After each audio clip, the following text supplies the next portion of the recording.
Alright. More music. Let's go. I do more with more, stacking more and more. See, we raise the bar, we don't fly, we soar. I do more with more, stacking more and more. See, we raise the bar, we don't fly, we soar. Now I'm Corey, an investor, and I invested in more. Shout out Trayvon James because we here, we at your door. See, market is the mascot. If you selling tokens, please stop. We got in at the floor, but the plan is to reach the top. We started crypto hip hop. I doubt it now if we stop. If you down with the team, your avatar should have a green dot, which means we bout the money. Excuse me, that was clumsy. I'm never cashing out. You really think I am a dummy? Or maybe just a moron? This ain't a joke, so long. Or financial advice, so there's no way I could be wrong. 21 million coins like Bitcoin. What's up? Are you early or a founder? If not, then shut up, cause I do more with more, stacking more and more. See, we raise the bar, we don't fly, we soar. I do more with more, stacking more and more. See, we raise the bar, we don't fly, we soar. Let's go. I do more with more, stacking more and more. See, we raise the bar, we don't fly, we soar. I do more with more, stacking more and more. See, we raise the bar, we don't fly, we soar. I need more and more of more and more of more. I said need more and more of more. I need more and more of more. What more can I say? Keep stacking more. It's more of a community on this side. More OG, more content. Shout out Trayvon. We out.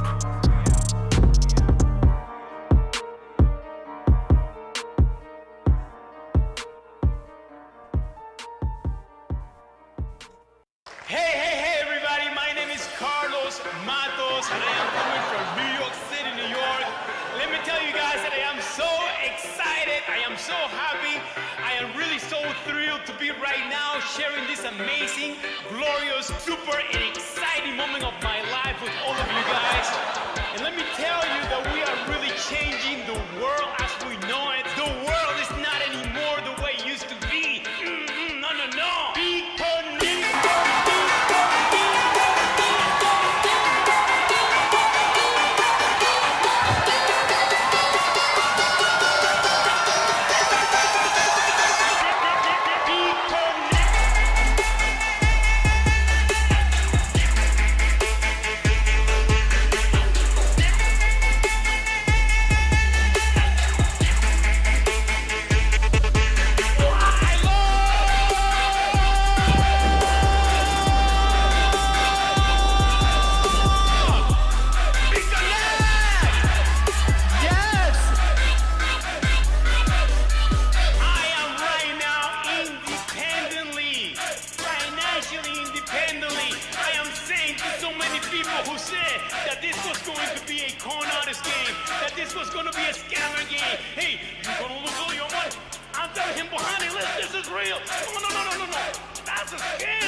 Directly from the Bronx, New York, USA.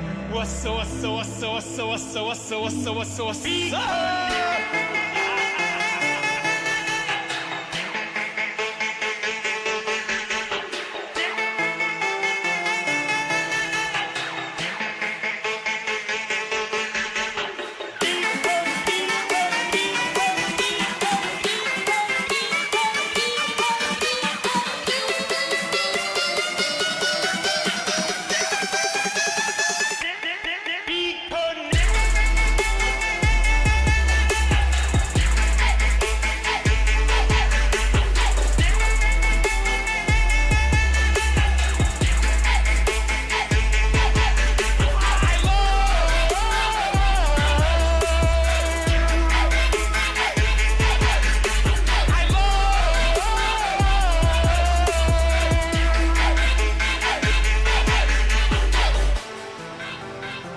What's up, guys?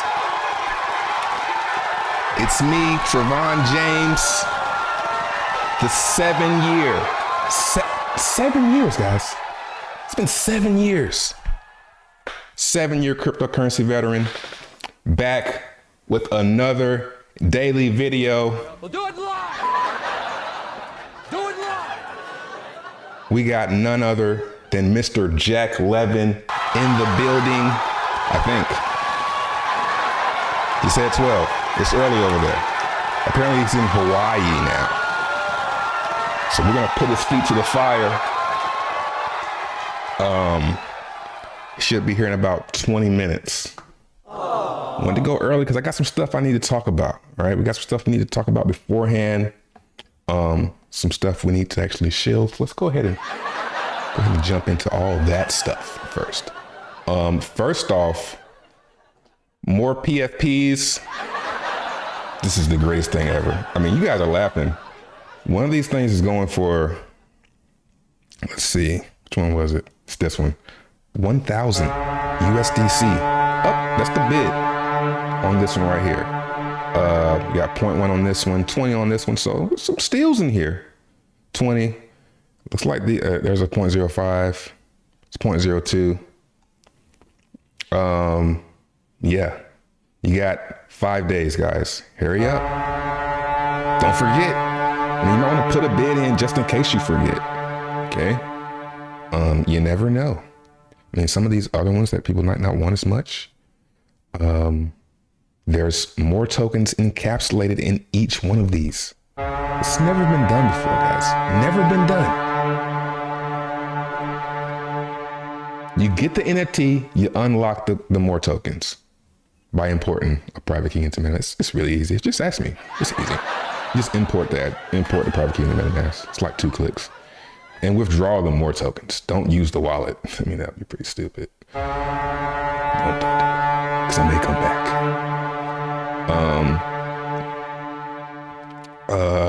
Yeah, so yeah, withdraw the tokens, bro. Right click, save image. If you right click and save the image, do you get the more tokens with that as well? Or is that I don't think that happens with the right click. That'd be cool. What's up, chat? Hopefully this works. Hopefully we don't have any issues with the stream. This is my first time doing it. But you know what? You know. Do it live.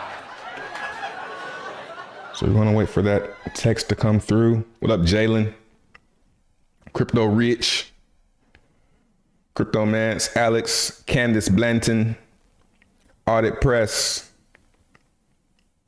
Jared,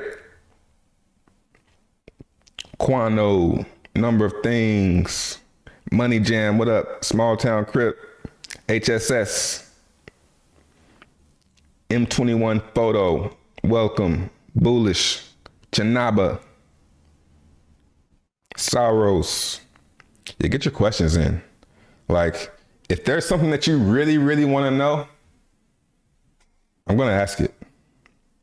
As long as I see it. I mean, super chat might be best. If I skip it, maybe super chat it. You don't have to, but it's almost a guaranteed way I see your question. But you know, we're not that big. Pause.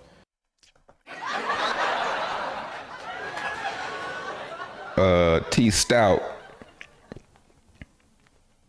Abby Surya, welcome. Eric Grav, let's see what happens. Cool name, bro. Coolest dude in crypto right now, Mr. Trevon James. Thanks.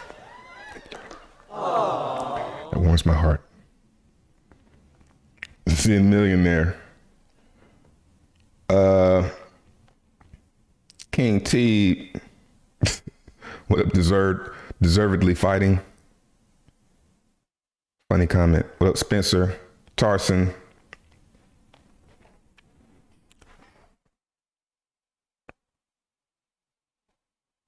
Talk short but powerful.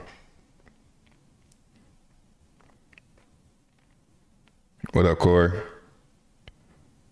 Chaz. Florian, welcome. Weekly crew. Hey, hey, hey. Hey, hey, hey.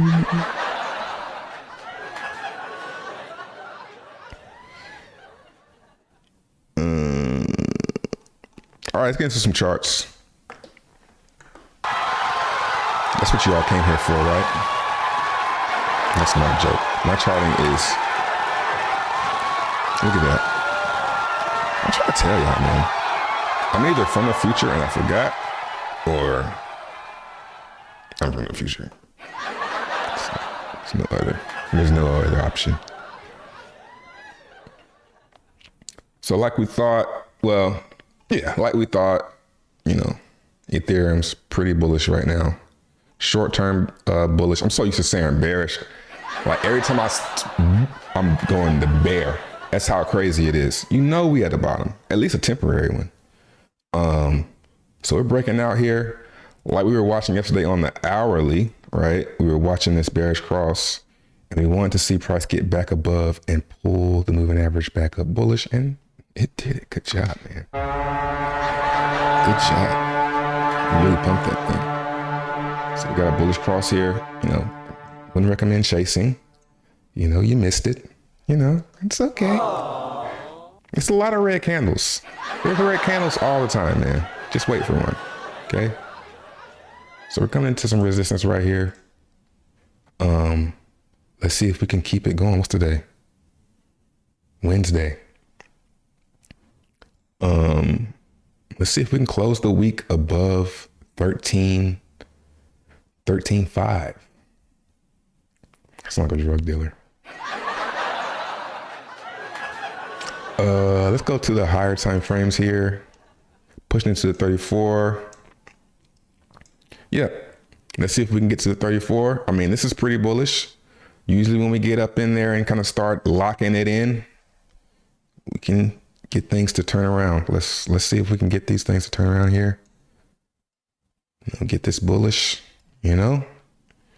So don't get too excited. Not getting too excited.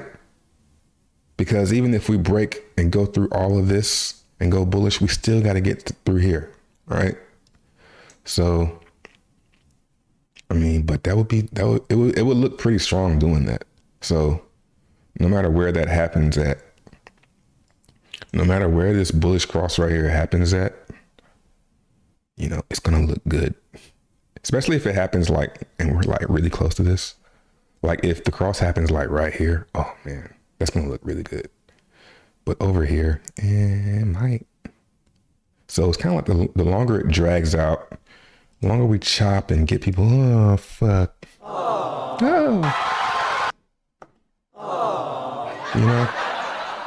We start doing something like that.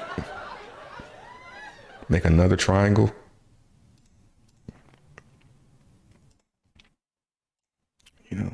And then have that cross, right here. So we come there. I mean, it probably won't be that sweet, right? It won't be that sweet. It'll probably happen right here. So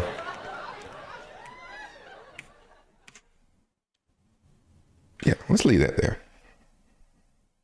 Let's see. Let's try and program it into the psyche. What up, Crypto Profiter? That more dip? Yeah, it is dipping right now. It's some big buys coming in too, relatively. When's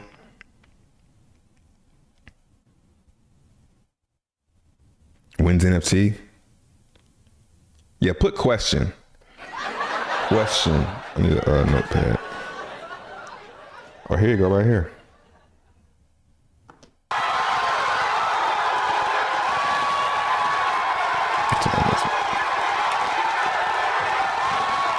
Okay. Yeah. So like 12:05. Okay, question. Does Jack actually believe price will ever stop dumping and actually appreciate? That's a good one. See, these are the questions that my community will ask. We ain't scared. We're not scared of the truth, you know? We're gonna face that shit head first. Jack, are you a scammer? Cause he ain't gonna lie. I need a notepad. Just use the phone. Yeah. So we'll look at some charts in the meantime. Catch up. Do you really believe? Really believe? Do you believe? I don't think he's ever said he believed that anyway. Appreciate what? And ever stop dumping.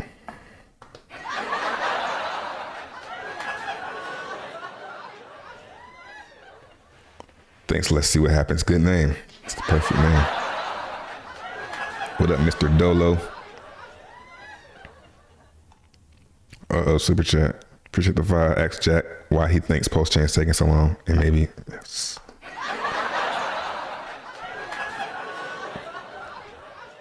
Why do you think it's like basically asking a truth, a transparent Richard Hart. Why do you think PulseChain is taking so long? Like, it's the type of stuff I want to ask Richard, but he won't get on stream. Let me go back up. That was a super chat.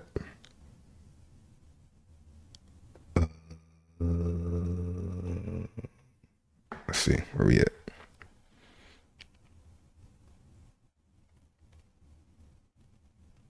Damn, I lost my spot.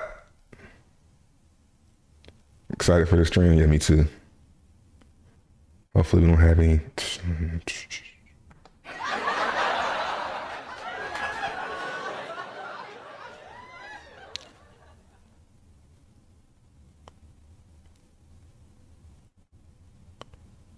Okay, you know, I can't find it.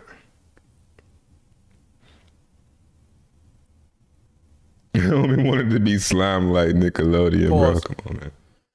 Come on, bro. This is actually from Nickelodeon Studios. Allegedly. That's what they told me. That shirt was actually worn by the crew during the 90s. I'm like, oh yeah, it probably is, huh?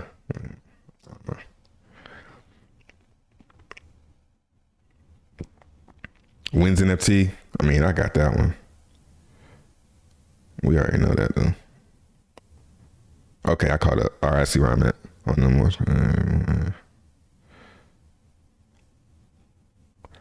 If he thinks it's a good move to claim your Zen, swap it to then mint even more Zen with it. That's a good one. It's a pretty good one right there. Claim and yeah, sell basically. I mean, and then mint more Zen. I mean, he'll probably say yeah to that. That's like the best strategy.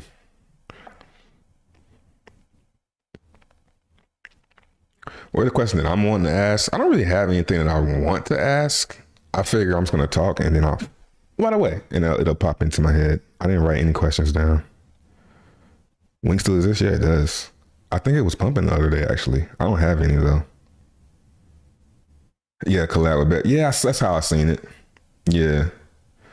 They like want you to give them all your, I mean, that's something to think about though. Like they want you to deposit that Wink on Betfury. Because if you deposit on Betfury, you're probably going to give it away.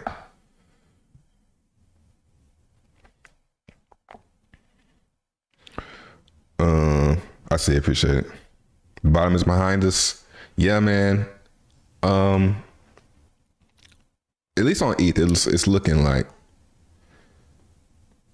it's very potential. If I see it with ETH before Bitcoin, like, is my screen showing? Yeah. Bitcoin having to move up, and its bottom is like, its bottom could be in now. You know, most people like saying 11K and pray, but I'm like, why y'all think 11K so much? Like, the only way you can really be that stern about a particular number is if you're gonna drive the price there. Like, that's what I've been saying this whole time. Like, you must have like all the Bitcoin or something. If you're gonna say, all right, I'm gonna take this shit to 11K and then stop. You know, so that's what I'm thinking. If it goes to 11K, I'll be convinced of that. Like, this nigga got all of it. I need a fuck like I need the damn Snoop Dogg button. Let me put that on my notepad too.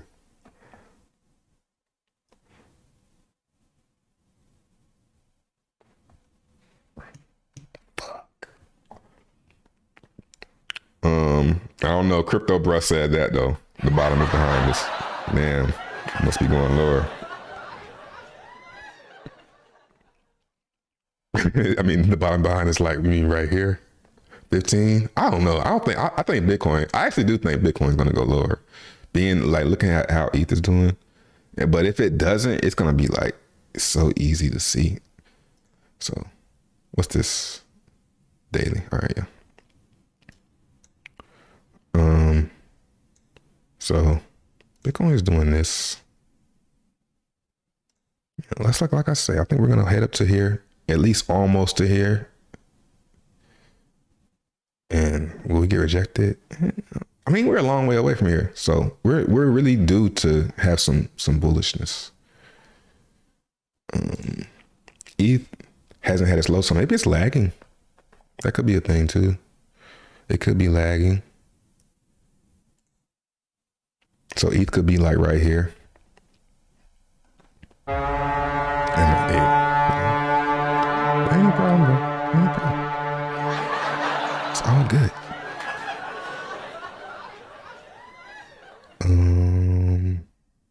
Oh, we didn't look at total market cap. Yeah, so total market cap was at a low. So basically, is ETH gonna drive the entire market? That's the question. As far as like total market goes. Are you going to use all these sounds in the interview? I'm gonna try. I don't think he's gonna be able to hear him though. Yeah, it's like anybody could have asked this stuff though. Ask him if he thinks it's a good strategy to claim his in, so I'll say that.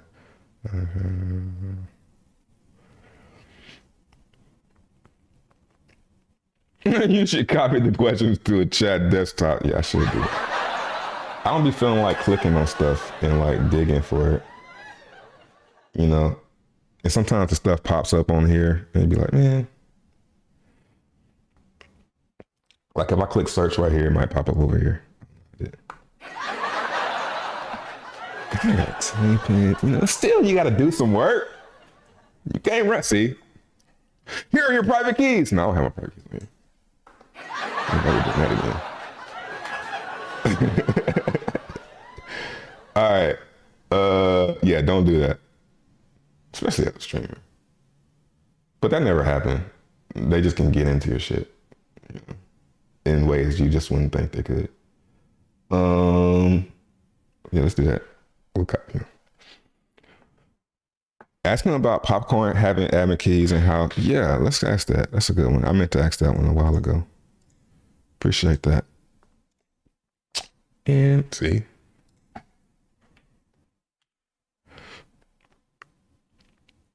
I honestly think it's ready to want to launch. Appreciate the compliment, Josh. Ask Jack if he's going to build a blockchain fork ETH play. PulseChain, I didn't get the question. Get the meta in here, argue with Jack. I thought about doing some stuff like that, doing some groups, but I'm just not. Do I watch any group streams? I think the last group stream that I really enjoyed watching was the was it World Crypto News Network? No. because I wasn't seeing there. It was some crypto show. The Bitcoin group. That's the last one I really was like, I'm watching that. The Bitcoin group. I remember that. That's nostalgia right there, ain't it?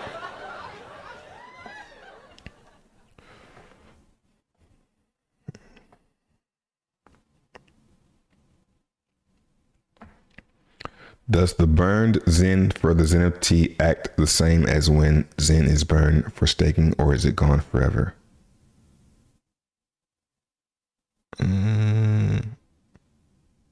I think this Zen is burned forever, but I'm going to ask to make sure. I think it's a different burn function. It's not like the staking one.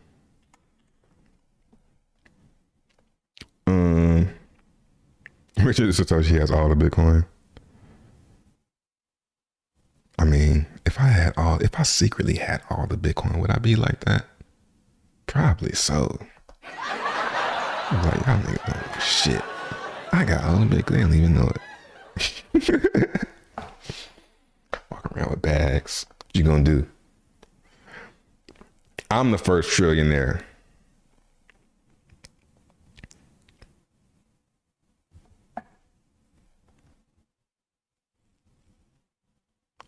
How much more deflationary will Zen make PulseChain? Don't want to waste time with that. I do want to hear his thoughts, but it's like I don't want to speculate on PulseChain. You know, it'll make it more deflationary.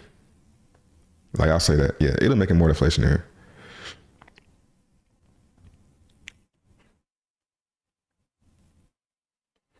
Where does he see his current project being in 5 years? What other projects is he currently working on? Do we care? Don't take this the wrong way. I'm saying, do we care?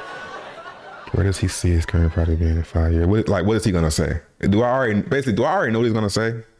I'm not asking it. I'm curious what he wants to say, what he's gonna say. I'm gonna ask that.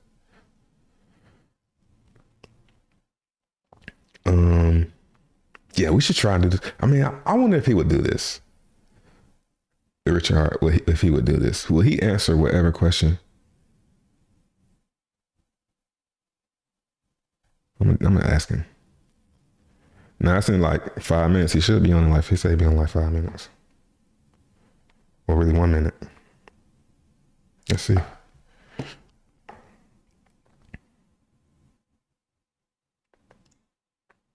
Nope.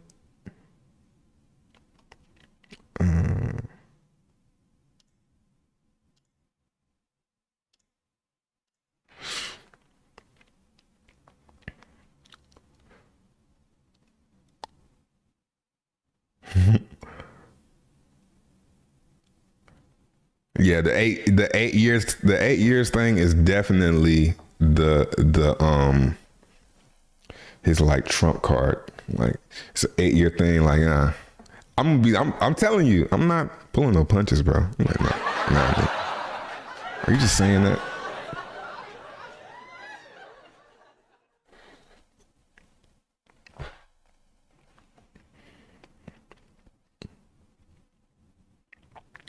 Telling you to turn on the game.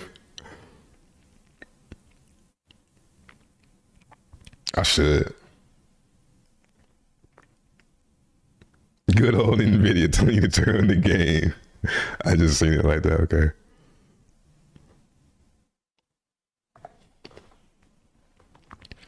Ask Jack when everyone claims VMU the supply will be 500 trillions.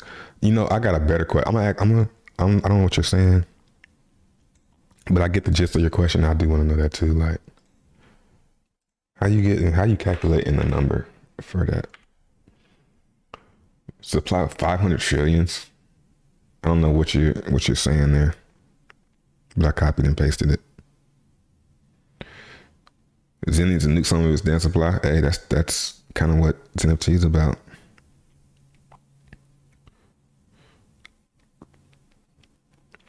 He should be here any minute. It's supposed to be at 12. Maybe I scared him away. Ask Jack if he's the guy. Well, okay. Let's see. It'd be funny if you look at Probably not. Okay. Yeah. Okay. So Jack's here.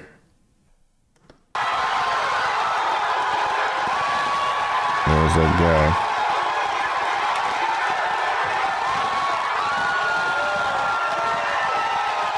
Good morning. All right.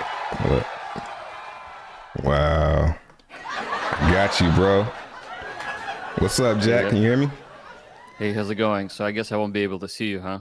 Yeah. Technology. Oh, let me get my mic right. I refuse to wear this goofy ass headset. I'm too cool for it.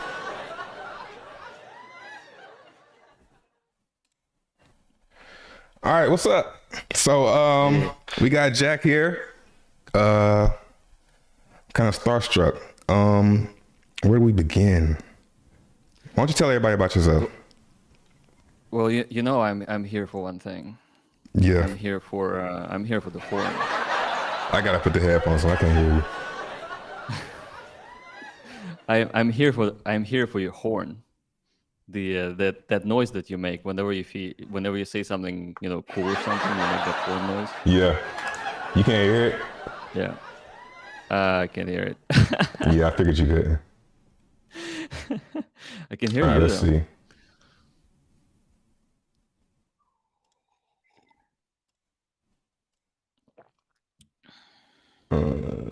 Headset.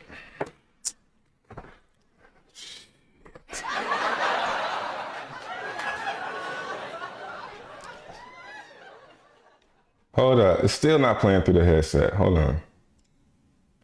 Oh, it's because of Streamlabs. Okay.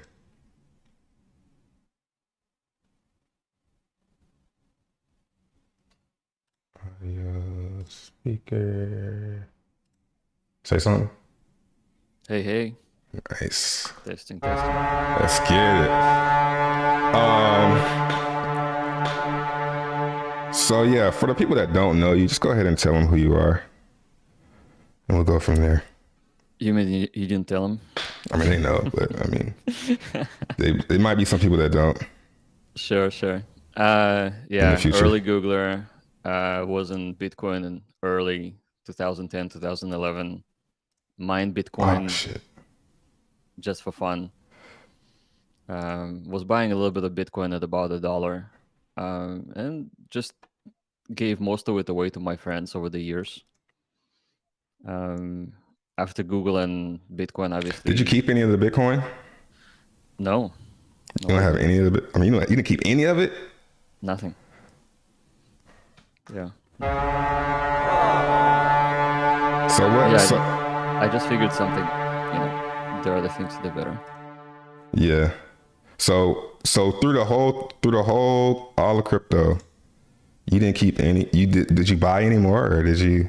I've been buying. Yeah, Okay. I've been buying, but everything that I mined, I just gave it away to friends, like literally. And I was buying pizzas. I bought like pizza like 1,000 times with it. Okay. So yeah, I can't see the chat, and I'm trying to set up so I can see you and the chat at the same time. Hold up. Okay, there we go. So what cryptos were you into? After Bitcoin, I got really interested in Litecoin. So I had the Litecoin pool going in my company, and I had a bunch of people from bitcointalk.org join the pool and co-mine Litecoin. So that was the second one. And then Ethereum, obviously. But that was 2015, so I got really busy with my startup in 2015, so I actually missed the beginning of Ethereum. But I kept watching the Winkovas brothers, and I thought, well, those guys probably like so unhappy that they missed out on Facebook or somehow like gave up the Facebook, so they must be getting into something else that's supposed to be really good. So Bitcoin was $300 in 2015, I believe. That's crazy. That's the same time I got into crypto at the end of 2015, around the Winklevoss time. Yeah, so that was good time. Good time to Yeah. get in. right there. And obviously, I mean, Vitalik comes to the scene, and he's so weird and so strange, and I figured this is how genius looks like. So gotta listen to what he's saying. Yeah. So Litecoin.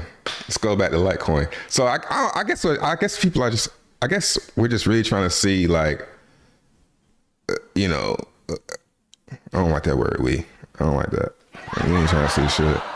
I'm trying to see, do you have the pockets? Like, that's basically what everybody's trying. That's what my circle is wondering. Like, are you the next Richard Hart? Did you? Because it's like you kind of play like the kind of Richard Hart role. Like, you dancing around that. I've been in the internet for a long time. And I'm set. I'm in Hawaii, you know? So people are trying to see, you know, are you the next Richard Hart? Well, I have been myself for a while now, but I only met Richard technically on Twitter in May of this year. So I didn't even know he existed. And They're saying they can't see you? And I didn't know that Hex existed. So, I mean, I can't really relate to that question just because I don't have that much history with Richard. All right, hold on 1 second. You just went out on the thing. They're saying they can't see you. Hold on. Let's see what the problem is. Oh, it's because I resized the window. Boom. Let's try it like that. You know what I'm going to do? I'm going to see if I can stream as well. Now, that would be cool. Because you're fucking it up. I'm not doing anything. Hold on. No, it's on me. Oh, yeah. Yeah, it's my first time on StreamYard, man. I don't do this. With dude, you have like the coolest name, you know that? Think so? Okay, it's back on there now. It has like one syllable, just like me. It's so cool. Why is it doing that? It's like going off when I come back to YouTube. When I go to YouTube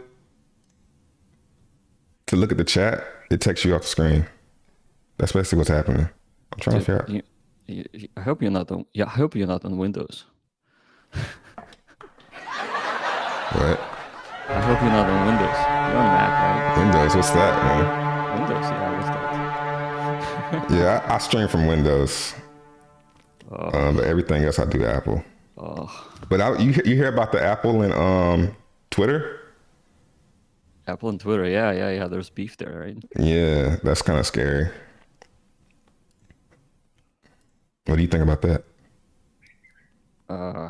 Dude, I think Elon is rocking the boat, and he's rocking the boat. Pause. You know, hard. Pause. And, that makes him scary to everybody. Yeah, So, yeah. To people, and I respect that. I like when people rock the boat. It's good. There we go. All right. So yeah, what else I want to talk about? So we got some questions. Let's get it started with some questions. This is my first time interviewing. I don't interview people, bro. So I didn't even interview Richard Hart. We just was talking. But I do have stuff. We should have a conversation, just like normal conversation. I think it's totally fine. It's way better. Yeah. So what's new? I mean, listen, I'm a YouTube noob. Like, I have no idea what I'm doing. Yeah, me too, bro. I have no idea what the hell. I don't know. Well, I mean, at least you got the horn. That's why this is so horrible. You got the horn, and that horn. Oh, yeah. I listen to your videos, and I'm like, this guy got the horn, you know, so he's Oh, the Viking horn? Yeah, I mean, like, I guess they call it the Viking horn. Yeah, it's cool. I want something like that too. Yeah, Stream Deck. Google Stream Deck. You should teach me. Yeah, it's easy. Yeah, and like from you, I learned OBS. Like, I didn't know OBS existed, and so really, yeah, OBS is dope. Yeah. By the way, what I'm doing now, I started my OBS stream with your audio plugged in, so my audience hears you too. Yeah. See, I can't do the cam. That's the thing. I have to choose one. So I'm using this microphone for you, and I'm using this one for YouTube. Yeah, that's why I'm able to do that. I can't see you on StreamYard for some reason. So I had to sacrifice. If I had another camera, I could do it though. but I don't have another see. camera. Yeah. Don't we have the like Cyber Monday extended to the Cyber Week or something? Maybe it's possible to get a camera that's like half off. Yeah, bro. We should try and get some cheaper.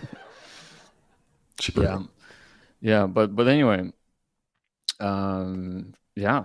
I mean, your videos are long, and there's a lot of things that you can find there. So Yeah, it's kind of appreciate it. Yeah. So, yeah, Zen.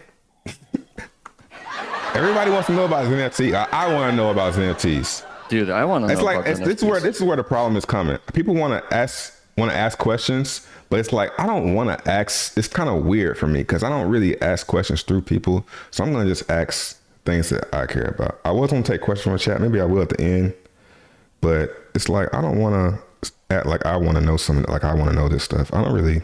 Some of the stuff that they're asking, I don't really want to know. So you probably went off the screen. Well, I still see myself on StreamYard. All right. So what's NFT? NFT is... What's the point of it? Why are you creating it? We want Zen to be useful. That's the real answer. So why did okay? So let's go back. Let's go back to the beginning of launch. Did you know that people would be able to? I'm sure you didn't know this. You hadn't noticed that people would be able to batch mint with, but they would have to go inside of the contract. Did you know that would be a thing? Yeah, absolutely. We knew it would be a thing. So why didn't you tell anybody? Why didn't you say that, like, well, you can make a wallet by going into the contract. If you try and do it through MetaMask, you have to go one by one, right? Right. But if you go into the contract, you can make a whole bunch of them. Well, you have to make the contract first, right? Yeah. So yeah, why didn't you say that was possible? To be honest, I mean, we didn't really have time to get one, and before we figured it out, CoinTools was out. So you didn't know that was gonna be a thing? No, I figured it would definitely be a thing. I mean, automation would definitely be a thing. That was obviously expected. Because we just didn't expect people to come up with their own so quickly. Yeah, because it's kind of like the people that did the MetaMask, like the people that did the MetaMask wallet way, it's good for a certain type of person. But the people that's like heavy in crypto, now it's like, oh man, I got to go through all these wallets. So even the ones that I did, it's like one wallet at a time, they're all like melting because I'm not really able to keep up with it because it's not worth as much. But it's still it was still profitable. But now for sure was, yeah. Yeah, so I've been switched over to doing the coin tool. But it's kind of like, I think there's a little bit of, I don't want to say anger, but maybe like a little bit of jealousy vibe for people that didn't know that there will be a rush of people coming in that will get a better chunk from their time. You see what I'm saying? Because it's the time that we really paid for. Well, actually, it's not technically correct because if you come later, you're like if you were to do it within the first 2 weeks, your time limit is like 300 days, 330 days at most. Now it's 429 or 28. Right. So you get a little bit of a bonus in terms of the term extension. Right. Because more people have joined. And so if your time horizon is, if you're okay with an extra 100 days, you're going to get 25% more. Yeah, but you're going to get way more if you're doing it now. Yeah. Yeah. And if you're using the back, I mean, for me, I don't think, would you recommend anybody doing it any other way? Well, I guess because if you got gas, if you're okay, put it like this. If you've got the gas, would you recommend anyone doing it any other way than the batch minter? If you've got the gas? I would say, well, here's the thing. It's dangerous for me to recommend a third-party tool that could be hacked and people will lose everything. Right. So I would say that if we control the front end, then I would definitely recommend. Their contract is solid, but they could get hacked, and their front end could be, flip the contract. But they got the guide. So I would say go through the guide first and see if you can do it yourself. Right. Yeah. So I have done it and it works. So Okay. that's good. So the Is guide, it easy? it is actually relatively easy, Okay. especially for a person who understands how the Etherscan works. But Put it like this: Etherscan- if you can end a hex stake, my bad. If you can end a hex stake, you should be able to do that, right? You can go through Etherscan and end a hex stake. You can figure that out. Then you can do this. Yeah. I mean, Etherscan actually connects to your MetaMask, and it will ask a transaction to be signed by the MetaMask, and then execute a transaction signature with the data payload. In this case, data payload is the number of wallets IDs. So the only thing you need to know is what are the IDs you're claiming, because IDs will not necessarily be 1 through 100. It could be like 101 through 201, especially if you're using their tool to mint from the same wallet, and it creates like an array of all of the virtual addresses underneath. So you need to have, but what's really cool, what they have done is that they have a download button now, and you can download an Excel file that actually has all of the wallet IDs. So you can save it and nobody can take it away from you. That's And good. from there, you can actually go back to Etherscan, and if they go offline. I mean, but I'm not really concerned about them going down. But you would have to import all those wallets. You have to do all one by one. Yeah. No, you wouldn't. Okay. You go to Etherscan, and then you say that I'm doing 100 through 300, and it's gonna do the mass claim. Okay. Yeah, but my concern is not their website going down. My concern is that somebody's hacking them and replacing the contract address, and not for it not to be Zen and something else, and then you're actually interacting with something else, and it will actually steal your money. So that is what I would be concerned. I would not be concerned them like being offline. So you would say, what's the safest way to, I guess, before you do it, go check the contract and make sure it's the same? Here's what I do, and here's my recommendation. Yeah, what do you do? I would say you can use them, but label their contract in MetaMask, so it actually will say coin tool. So whatever the words that has meaning to you. So then every time you interact with their website, the transaction that you need to sign with MetaMask will say that it's talking to the same contract that you have personally labeled. So you give it a name. And if it changes, if it becomes a bunch of numbers again, then you know that it's been switched. I'm gonna go to zenbashminter.net right now. Yeah, so this is something that you would, I mean, you can do it for It's probably easy, though. Any address. So I'm a visual learner, so I want to see it. So let me see if I can share the screen. You might not be able to see. Do I kill the momentum for this? Yeah, I'm actually gonna bring you on my iPhone just to see what you're doing. Yeah, maybe that might be best. So go to their contract, right? Let's see if I got it on hand. Okay, there we go. Now I see me and you. And there's obviously a delay. Nice. For like 10 seconds. Pause. Let's see. Now I did a batch from here.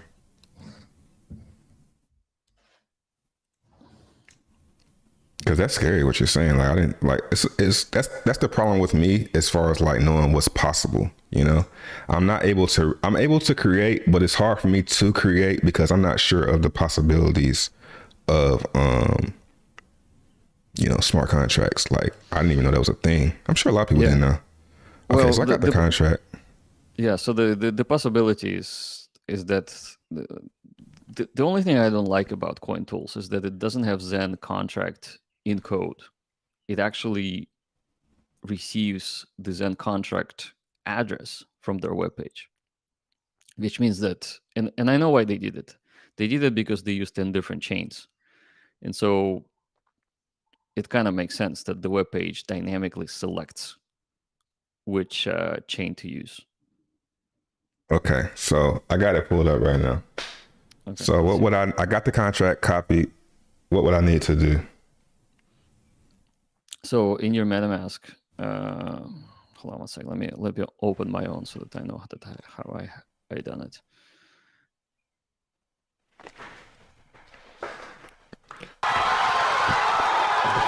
want to hold. Like, I'm just thinking to myself like that. You can't hear the crowd cheering right now.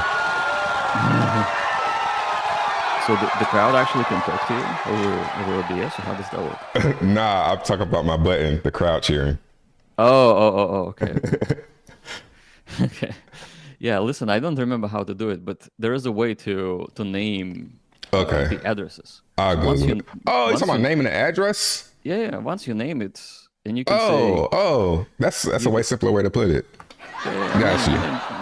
Name the contract. Got you. And then anytime you talk to it, it will say hi Trevon or something. Yeah, I'm right? the real and then one. You know it's your thing. It's not like somebody else's thing. Got you. So it's if they, you're hoping that the problem is where they could switch out the contract. They could put a different contract, and then the UI stay in the same. Basically, that's exactly what you're saying. I got you. And you're not gonna know that you're interacting with the same contract. Right. But if you label it, then that's a really good tip. So what was the question that stirred that was, did you know that there was that there would be people minting and like mass minting way more than other people, but if you come in later, you're actually getting a better batch mint than those who are. Well, that's why. I mean, of course, we knew, and not putting as much work. Well, the work is gas. I would say, now the work is also keeping up with, if you're not doing the batch mint, because the batch mint, as far as coin tool, it's really simple. You just, especially when you go claim. It's simple, but you don't want to, like, for example, let's say that you go to coin tools and then you say, I'm going to do 2 wallets, 3 wallets, 5 wallets. I mean, you're not going to do 5 wallets. You're going to do 10, 15, 100. 100 wallets adds up. It's $300 per transaction if you do 100. So you still have to have the gas, yeah. So you quickly spend a lot of gas. And technically, that's kind of like staking gas for future Zen reward. I'm saying that I'm not sure if it was strategic to, because there's still, if you have, say you want to spend $300 in gas, but you don't know about the batch tool. Right. Now you're making 300 wallets. Then your life's hard. Yeah, that's basically what I'm saying for the people that did that, like me, basically. Yeah, then your life's hard. I mean, so. But I'm not tripping about it. It's just like, I'm like, wow, if somebody else is like doing, if they don't, like, people are still doing MetaMask.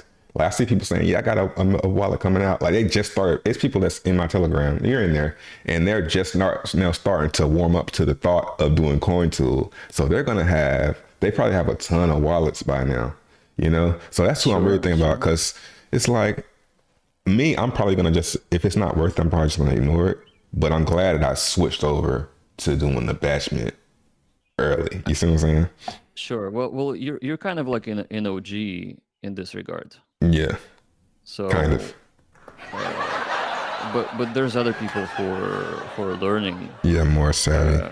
They're learning, right? Oh, okay. I get what you're saying. And for them, MetaMask is a totally viable option. Like I just onboarded a friend of mine who never been in crypto.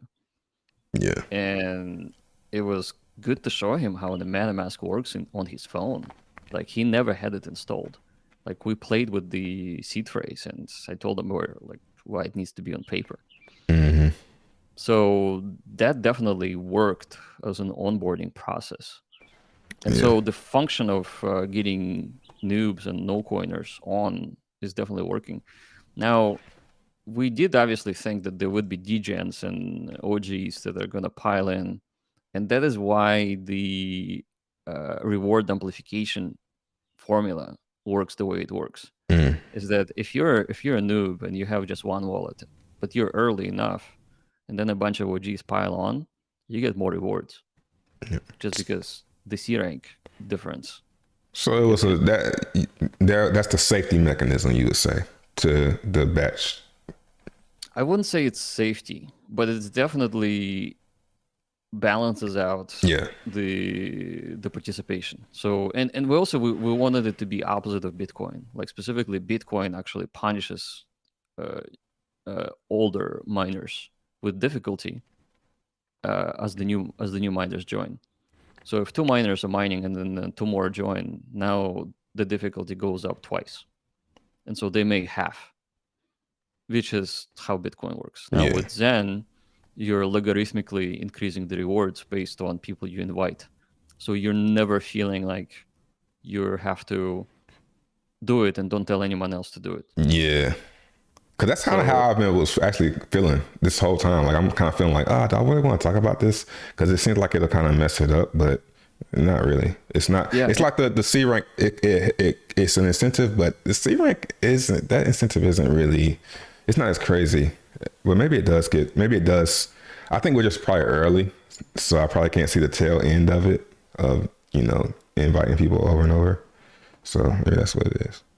I want to get into some of this Richard Hart stuff, but I want to talk about ZenFT first because people are wondering. Well, let me go with that people word. I'm wondering if you knew that you obviously knew the inflation would be crazy for Zen. So was the ZenFT like what? Is this stuff already planned out in your mind, or are you like going, as you go along? Like, are you like, oh snap, the inflation too? How we need to burn some coins? How can we burn some coins? Or did you see that already? I lost sound. You lost sound? Can you hear me now? Now I hear you. Okay, so I'll just ask it again. Yeah, no, I heard the question, and then you disappeared. Now you're back. Okay, so we knew that Zen is going to be, obviously, there would be a lot of it, and a lot of people will hold it just because its onboarding mechanism is so simple. And so, but we also knew that the value of Zen is really relates to how useful it is, whether there are any applications out there that are going to be using Zen for something.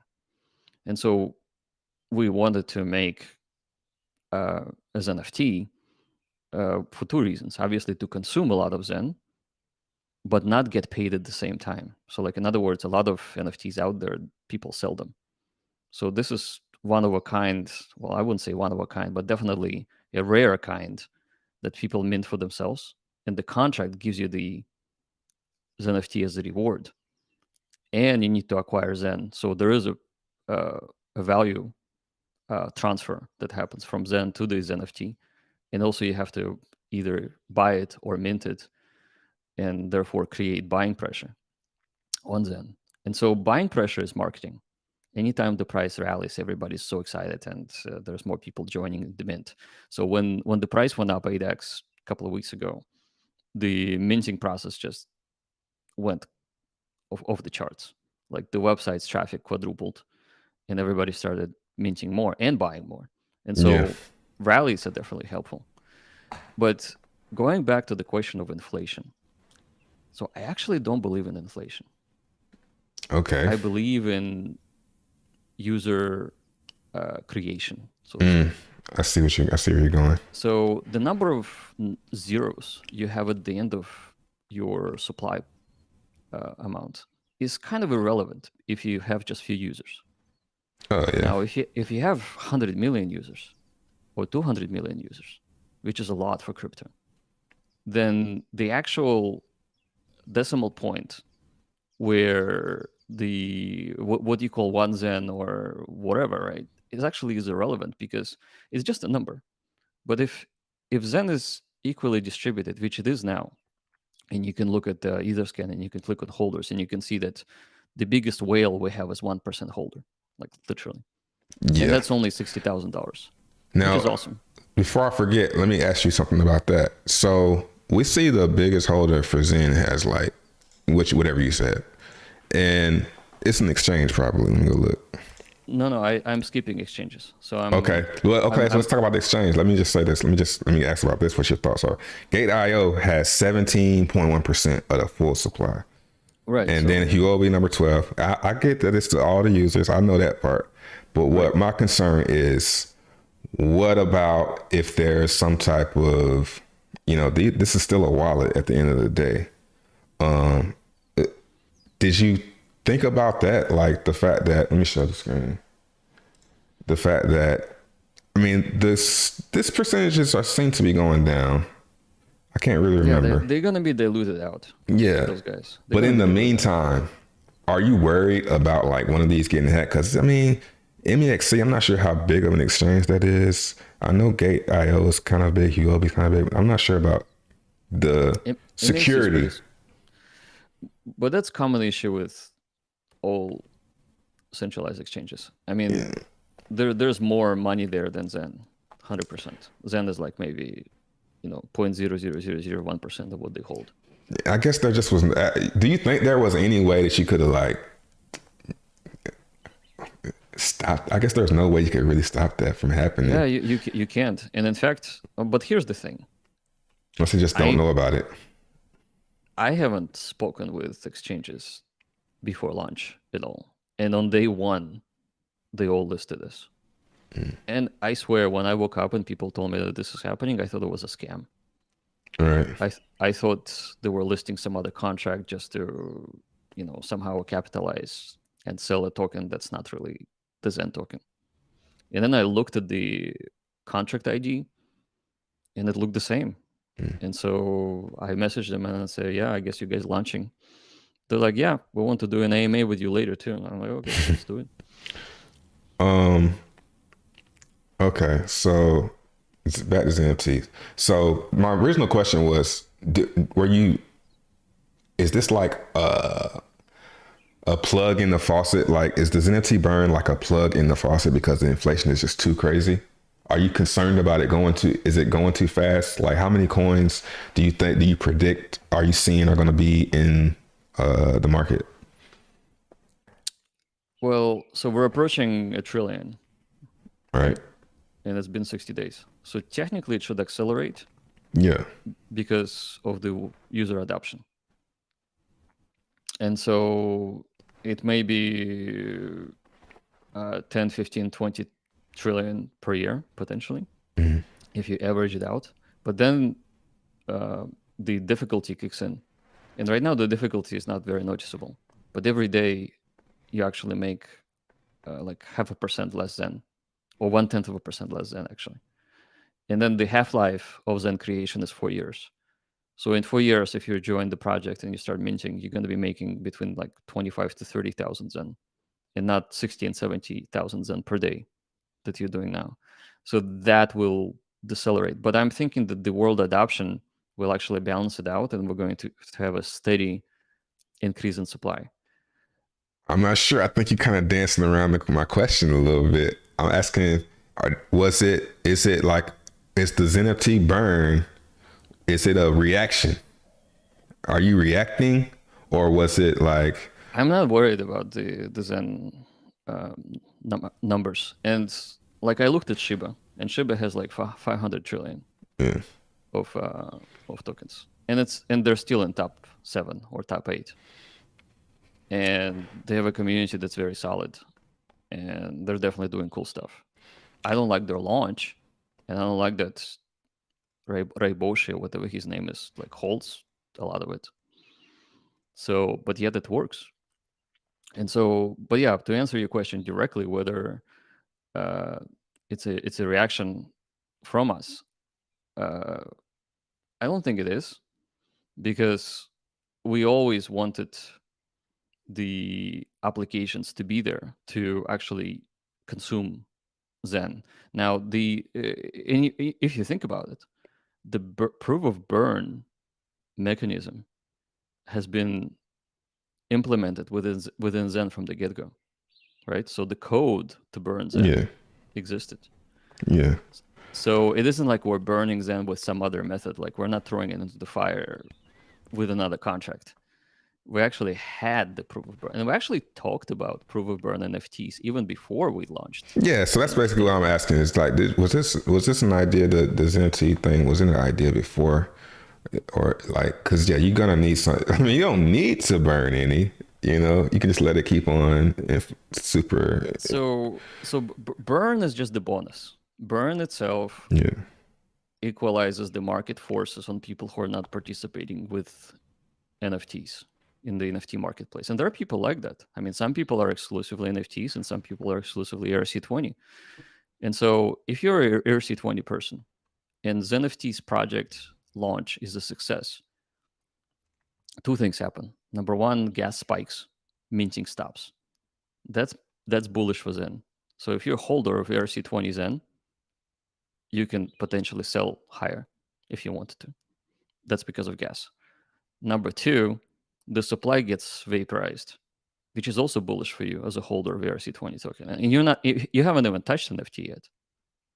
So you don't even have to use NFTs. And of course, the third thing is the safety. So you can now potentially sell your future mints to someone else on the NFT marketplace. And that's key. Like that becomes, it gives portability to the Zen ecosystem. And the other thing, like we haven't really talked about it, but the staking NFTs. Yeah, I heard you mention that yesterday. Yeah. So I wanted to do staking first, actually, but I figured because people really needed to have a safe bulk minting tool that's officially coming from our team, we should just make it part of the game, like so to speak. Yeah, that's better. So are you still? I'm trying to convince you to do 10 billion for the rare. I think we should do it. We should do 10 billion. Oh man, 10 billion for the rare. Well, that would be Zunicorn, not the rare. Oh yeah, Unicorn, still whatever you call it, bro. Zunicorn, there's only 100 Zunicorns. And Yeah, so that'd be 100 billion. No, that'd be a trillion. No, It's gonna, it's trillion. 100 times 10 billion is a trillion. That's this year's market supply potentially. So Well, actually, it's gonna be a little bit less because we expect like maybe 5 trillion this year, maybe more, Okay. maybe 10. But that's just one little portion of the top. still a lot though. series. How fast do you think those will go? A what? How fast do you think that would go? Like, if you were to do 10 billion, do you think it would be a lot that do it, or you think it'd be like one person might do it every week? Or I think it's going to be one person every week, but I'm just guessing. It's going to be hard to. I mean, when to you get 10 buy billion, when you buy 10 billion, and I saw yesterday some person bought 2 billion, it actually moved the price 6%. Nice. So even though there is plenty of supply, the liquidity is low enough where $1,000 actually moves Zen chart by 1.5%. The liquidity is growing though. That's one thing that kind of got me kind of into like wanting to. I mean, I wasn't like a noob and buying it all high, but like in these like from like 8 to 6, the 8 to 6 price, when I started seeing the liquidity starting to pile up, even though that the price was going down, that's when I started getting interested in buying. But I ain't buy too much. But yeah, that could be. I mean, I don't know if that could be a problem because if it keeps growing, it's going to be harder to push the price. So I guess it's kind of a good time. But there's a benefit with low liquidity situation, especially for people who are getting into a project. And actually, I mean, believe it or not, I like the low price because it lets more people buy it without spending a lot of money. So somebody had a question about that actually. Let me see if I can find it. It was I think I put it on here. It was, do you believe, I mean, you pretty much answered it, but do you believe price will appreciate and ever stop dumping? That question I get asked it like 100 times per day, like everyone. But I think they asked in an interesting way. I can't really remember because I typed it, but you know, like, yeah, do you think it'll ever, of course we know it's going to run up, but do you think it will always trend down and then pump?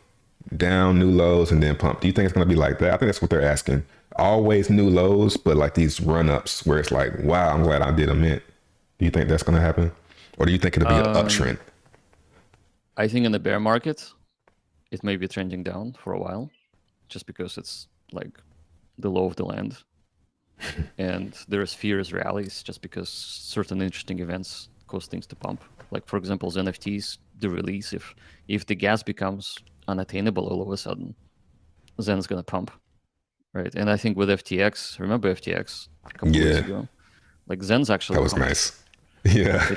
It pumped hard, and people were like, "Oh, look, it's the only thing that's pumping. That's cool." Right. But when it comes to situation where the tide rises all boats, that's gonna happen. Yeah, because the gas is gonna be high if the market's good too. Here's my like the best thing that I like about the situation we find ourselves in. We have received so far 650,000 visitors, unique users actually, to our web app. Let me stop. Are you 100% certain that's real users, or is it like one person and it could be like 100 or bots or whatever? Do you think that's because people don't believe those are? Now I know I can say people for this one. I see people, they don't believe that those are real users. Why wouldn't they believe? I don't know. I'm asking you. Okay, well, they don't believe because I mean, the whole thing is pretty unbelievable. Yeah, like it is kind of unbelievable. Like it's a lot. That's a lot of wallets, man. And you go to the Twitter and you go to the numbers. You see some pretty good numbers, but it's just like, swear, are they just not on Twitter, or what's going? Like, where are these people at, basically? So I mean, a lot of them don't even speak English. They're in China. Yeah. Oh, so that's what you're thinking. Okay. I mean, that's what you know. I don't have to think. I mean, like, I go to Google Analytics and you have the Google Analytics though. Yeah, and I share it. Like, you can literally ask me to share a screen and I'll share it. I see. It's totally not an issue. Yeah, I know it's not. Go ahead. And those numbers come from Google Analytics, so that's how they count unique users. And by the way, this is coin tools and bulk minter notwithstanding. So this is literally just the web app. So so it's real people, but then why are there's just only how many wallets? There's only like 38,000 wallets. You think that's because everybody's just dumb? Because when you dump a wallet, empty it. Well, wait a second. Have you looked at Binance? No, I haven't looked at Binance stats in a while. Binance has like 2 times or 3 times more wallets. Okay, let me check it out. Let me check it out here. And we're on 10 different chains, but the web app is all the same. So the web app receives all the users for all the chains. It says 60,000. That's double. I'm talking about actual holders, not the C rank. I think it's because yeah, that's the number. That's the number. So is that the BAC scan you're looking? Yeah, it is. So what does it say? 60,000. You got up to 61. Okay, so plus Ethereum, right? Okay. So and that's then we can see. I don't have on hand. I only have BSC and Polygon. Polygon at 32. So yeah, it's like, where are they just dumping? Where are the other? Are they just visiting and not? So a lot of them are actually sitting on exchanges too. I mean, if you look at the exchange ratio of the allocation, you could imagine that whatever is off chain is actually, I mean, whatever is off, not on chain. Yeah, but like not in their wallet, in their own wallet. Exactly. So those exchanges, they aggregate a lot of users in a single designated wallet. Like MEXC, you can see like 15%. And if you look in let's assume for a second that 25% of all supply, like I don't see those numbers from here, but can you add them up like real quick and see what they are? It's about 30. Like top 4. Let's see. 29, 32, about 32. Okay, 32. So we know that the supply is pretty evenly distributed, which means that it's a lot of users. So a third of all the supply is now currently dispersed among the users that are trading on centralized exchanges, I think. And so that is something that we don't see on the web app, those users. So because they're trading. Like, I don't have to go to a web app to get myself some Zen if I have the MEXC account. Yeah. But anyway, back to the numbers and the point I was trying to make. Okay. So the whole thing is unbelievable, and what really, I guess, warms my heart, like, so to speak. I mean, that is if I have a heart, because I've been told that I'm undead or something. Yeah, we can get into that. Yeah, absolutely. We should discuss that. But what makes me happy is that the populace is really, really, really into Zen and minting Zen, and there's many teams out there, like a lot of Asians that are building stuff on top of it. And so this is my answer in regards to the price. So right now, our team is pretty much making all the news, but CryptoCell guys, they're also working on a lot of cool stuff, and they're going to be making news of their own. Now, let's multiply it times 500 within the next 2 to 3 years. Every team that wants to build on Zen will be making news. And so those news will be trickling in, and we'll be aggregating those news, obviously amplifying them. And that's bullish for price. So Okay, so I feel like with the better crypto environment, when we're in the bull market, now the liquidity will be there. Then anytime somebody comes up with a cool method to use Zen, like for example, World of Warcraft could plug in Zen, Twitter could plug in Zen. I'm talking about the big things, but the Yeah. small things matter too, because they're more numerous. In Chinese market and Asian market, Southeast Yeah. Asia, South Korea. I would say you are the Enormous. first that I've seen like do like a translation chat with Asians. Like that was very interesting to listen to, like how they translate and everything. That's cool to see. Yeah, and all of those guys. So the CryptoCell Labs, they're like a hub of a lot of OGs in crypto, and a lot of those OGs have reached out to me, trying to engage our community with their community and build stuff. So it's very interesting. It's a world that I haven't seen. But in Asia, they're about 3 or 4 years more advanced than us here. Singapore, for example, 10% of populace actually use crypto, one way or the other, whether it's trading or something else or DeFi. And what about everywhere else? Well, everywhere else on aggregate is 5%, and I think in America, especially Midwest, is like 2%, maybe 1. Yeah, I can see the Midwest being like 2%. All right, let's get into some of these questions. I want to go towards the hex stuff because I feel like we got a lot of, I would say, there's some unanswered vibe. I can't think of any other way to put it, but That's vibe. Okay, well, Like, I let's figure it out. so yeah, let's figure it out. So how did you find, when did you first meet Richard Hart or learn of him? I learned of him, I would say mid-May of this year. Is that a joke or is that just like a coincidence with mid-May of this year? What happened in mid-May? I mean, Mid-May is when PulseChain is supposed to come out. I have no idea. Mid-May of this year or last year? This year, 2022. So you didn't learn about Richard Hart until 2022? Yeah. Wow. All this time, I have been thinking that you had learned about Richard Hart. You had been knew about Richard Hart, but just, somebody, I figured, because I heard that Maddie invited you to the PulseChain thing, right? Maddie Allen? Yeah, but that was later. Okay, so you found out about Richard Hart in mid-May, and then somebody reached out to you from Hex? Or were you typing in the community? How did somebody find you and find out that you were into Hex? I think my first tweet about Hex, I said, this chart looks like shit or something like that. And Richard immediately responded, said, okay, extend your time frame to the launch.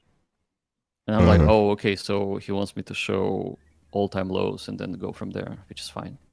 And so I extended the chart, and I actually tweeted that chart, and I said, yeah, I mean, if you extend to all-time low, you're like 2,500 times X from the bottom, which is awesome. So your first interaction with Hex was, did you have any Hex when you said that? No, I mean, like literally it was like day one. Okay. I was researching Hex. I'm like, what is this scammy looking thing? I mean, like, this was in May, you were researching Hex? So here's the timeline. Okay. So I hear that Elon is rocking the boat. and I go back into Twitter because So I hold haven't on, been. you're not even really like. So are you? What were you do? What was your daily like life before you got back on Twitter? What were you doing? You just chilling? No, dude, It sounds like you were really unplugged. I ran 3 startups. Okay, so So you were just unplugged from. ImageCheck.com, Inventify.com, and Imagizer.com. And we have customers, and I have a team, and it's a lot of it is B2B. So like, it's not that I have to wear a suit and tie all the time, but definitely I need to be interacting with those, big guys. Nordstrom.com, for example, used this. I mean, we talked to Macy's about using Imagizer.com. So there's a lot of action with that product. So it took a lot of my time, and crypto was like sitting as an afterthought. But then, of course, the virus comes, so to speak, Okay. and everything goes insane, including crypto. And I'm like, okay, I should really start researching crypto again because people are going nuts. And so in May, I go back into Twitter because Elon is rocking the boat, and I'm like, okay, I want to be there just to see what happens. What was it that he did that made you like go back to Twitter? Like, what you mean by rocking the boat? Well, the war started. The conversation started about him buying it. Okay, gotcha. So, and I figured, okay, if he's buying it, then Twitter might still be important. Like, I was not on Twitter at all. I was just doing my thing, working with my startups, and that was my day to day. And so I get back onto Twitter, and I started researching different blockchains, just conversations about different blockchains. And PulseChain comes up. And at first, I don't put PulseChain and Hex as same organization, like so to speak. I figured that something else completely different. And so I message a friend of mine. I'm like, what is this PulseChain? Like, a lot of people seem to be excited. There's a lot of activity there. Like, what's happening? Is this like better Do you mind if I Ethereum? ask? I mean, I know you don't want to say his name, but is it like somebody that was like deep in crypto, or somebody like a whale, or just a regular guy in crypto? I would say a dolphin. Okay, so this guy knows crypto. Yeah. Yeah, a dolphin. I mean, that's the guy who actually bought a lot of Solana when it was like 50 cents, and then sold it at 200. Yeah. Oh, nice. So definitely was. Are you the friend? What? Are you the friend that you're talking about, or is this just really a friend? No, dude. You When didn't I buy say, Solana? I'm not as cunning as you are in terms of using your language. So Nah. in English is my second language anyway. So I usually speak like I see it. It Yeah. was definitely a friend. Nah, asked man. him. Hold up. was- Hold on. We ain't gonna let you do that, though. We ain't gonna let you do that. I don't be doing that. I don't do that. But anyway, it was a real person. Okay. And he said PulseChain is this thing by Richard Hart, and I'm like, okay, so I should look up Richard Hart, and I find Hex, and Hex looks like a scam, and I look at Richard, he looks like a scammer, and then I turn on some of his YouTube videos, and they're very educational. I actually loved what he was saying. Like, it totally vibed with me. Like, I really enjoyed listening to one of his 6-hour videos where he was just rambling about crypto. And I think I was like driving to Tahoe, and I was listening to him like on the way in and on the way out. So it was like 12 hours of Richard. I'm like, this dude dresses like this, but he actually sounds like the most intelligent person I know in crypto. That was my perception. Okay. And then I thought, okay, well, what's the deal with hacks being so scammy looking or presented like a scam? And I thought that there may be some kind of a deep psychological thing happening there, and maybe it's like some sort of clever marketing that I just don't get yet. So I need to figure this out. And then I started looking at the chart and kind of like interacting with the community members. And when I tweeted about the chart, a lot of Hexicans, they wanted like to murder me or something. And then I said, okay, I mean, that's fine. I mean, just expanding the chart to 2 years actually makes it look better. It's okay. That's how it looks for many cryptos. And so Matt, I guess his name, from Crypto Coffee or Crypto Coffee channel, he invited me to do a stream, and it was my first stream ever. Hold on, you're talking about Matty All In, right? Because you said Matt from Crypto Coffee. No. It was Crypto Coffee was the first one. Oh, they both named Matt. Yeah. So Okay. Matty and Matt. Oh, okay. Got you. Yeah, so Crypto Coffee invites me to a stream, and I never been on the stream in my life. And so we just have this conversation about Bitcoin and about some financial instruments, and it gets very warm response. And right afterwards, I get 5 more requests from Hexagons to get me to talk to them too. And that was my first engagement with the community. That's how that went down. Okay, so it was basically their fault, basically. I don't think it's anybody's fault. I mean, not fault, but I kid. Like, Yeah, it was their own. They're mad that their own leaders introduced you to them, basically. So that's kind of like what it seems like. So yeah, I mean, that kind of like wraps it up actually, because what can you say? People think it was. I mean, I guess it was did you see it as an opportunity? Like, oh man, I got a little audience now. I should create a coin. Or were you already thinking about Zen, or what? I was thinking to do some sort of a project at some point, but I would always delay it just because I didn't feel like there should have been another shitcoin out there, unless it's a serious thing. So, but specifically, it was on the many streams that I have done. People just kept asking, "When's Jackcoin? When's Jackcoin? When's Jackcoin? Should it be an apple cider vinegar coin?"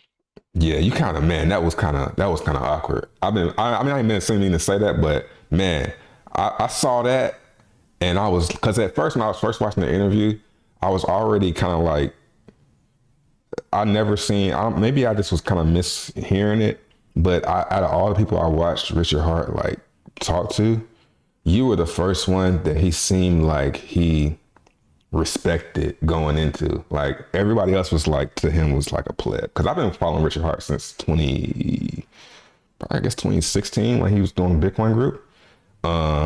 So out of all the people that he talked to I seen him do interviews with and chat with, you were the first person that it seemed like he kind of like, I don't want to say look up to, but kind of respected. So I was already listening, kind of like glued. And then when you brought up the apple cider thing, and it kind of like revealed, you kind of made you picture Richard Hart. Like, how would you know something like that? Because I didn't know that about gnats. You could catch them with apple cider vinegar. I knew you could catch them. They had like little catchers, but I didn't know that you could catch them with apple cider vinegar. And you were like, do you have some type of gnat problem? That kind of like, I never seen anybody, I don't want to say, I love Richard Hart too, but I never seen anybody like jab him. That was a good jab, bro, basically. That was a good jab. Well, he gave me a compliment. He said that longevity-wise, I appear to look a little younger than him. And so I just made the joke. I'm like, well, I actually believe that apple cider vinegar actually helps you. And so I just happened to be sipping one when we had the interview. So. But I think everybody, maybe I'm wrong about this, but I think the whole apple cider vinegar coin idea is what stemmed from. It seemed like you took a jab at him. Like, that's what it seemed like to me. I seemed like everybody like apple cider vinegar coin, because it's like, what was so funny about that? Then what's the point of making apple cider vinegar? What's so funny about apple cider vinegar coin? Like, why would anybody say that? So, like, for me, like every stream that I have had, people were asking for Jackcoin. And there was a lot of memes happening with like proof of vinegar. Like, people would open their fridges and show it's full of vinegar bottles. And I thought, oh, that's so cool. Maybe we should have like a blockchain that's like based on proof of vinegar. Like, if your fridge is stuffed with vinegar, then you have a blockchain. I mean, it was all just fun and games. I was like, there's nothing serious about it. So I 100% certain it has nothing to do with Richard having a coin. At least in my mind, it was just me having fun with him. That's it. Hold on, let me get back to it. So okay, that's one I wanted to ask you about. Like, yeah, that seemed like it just seemed like a jab to me. I want to pull up the chat and ask some questions, but every time I pull up the chat, it kind of like takes you off the screen. Yeah, I mean, and here's the thing. Like, I think you mentioned why Richard felt like talking to me, I guess, as equal. It's because I didn't attack him. Like most of the people that interview him, they always come up with ways to attack him one way or the other, and I think he derives like energy from this. So he, you know how he I agree tweets. with you, but you say you haven't been following since 2022. I agree with you to a certain extent. In the beginning, when the stream starts, he treats everyone kind of like, "What's up, man?" He's pretty cordial. He doesn't come out swinging.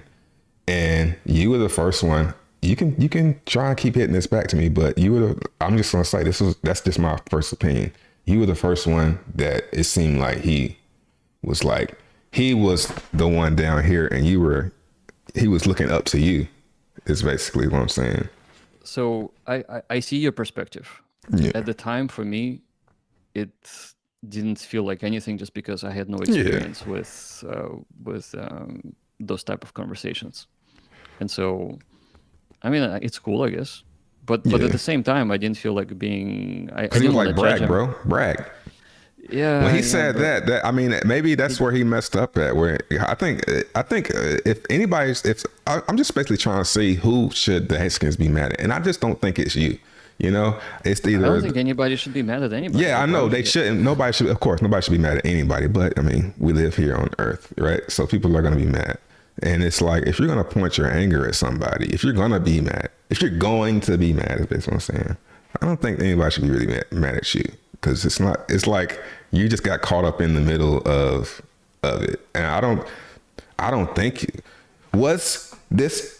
Did you create a coin? Like I think I asked this already, but did you create the coin just because you saw that you were starting to gain a community from Hex?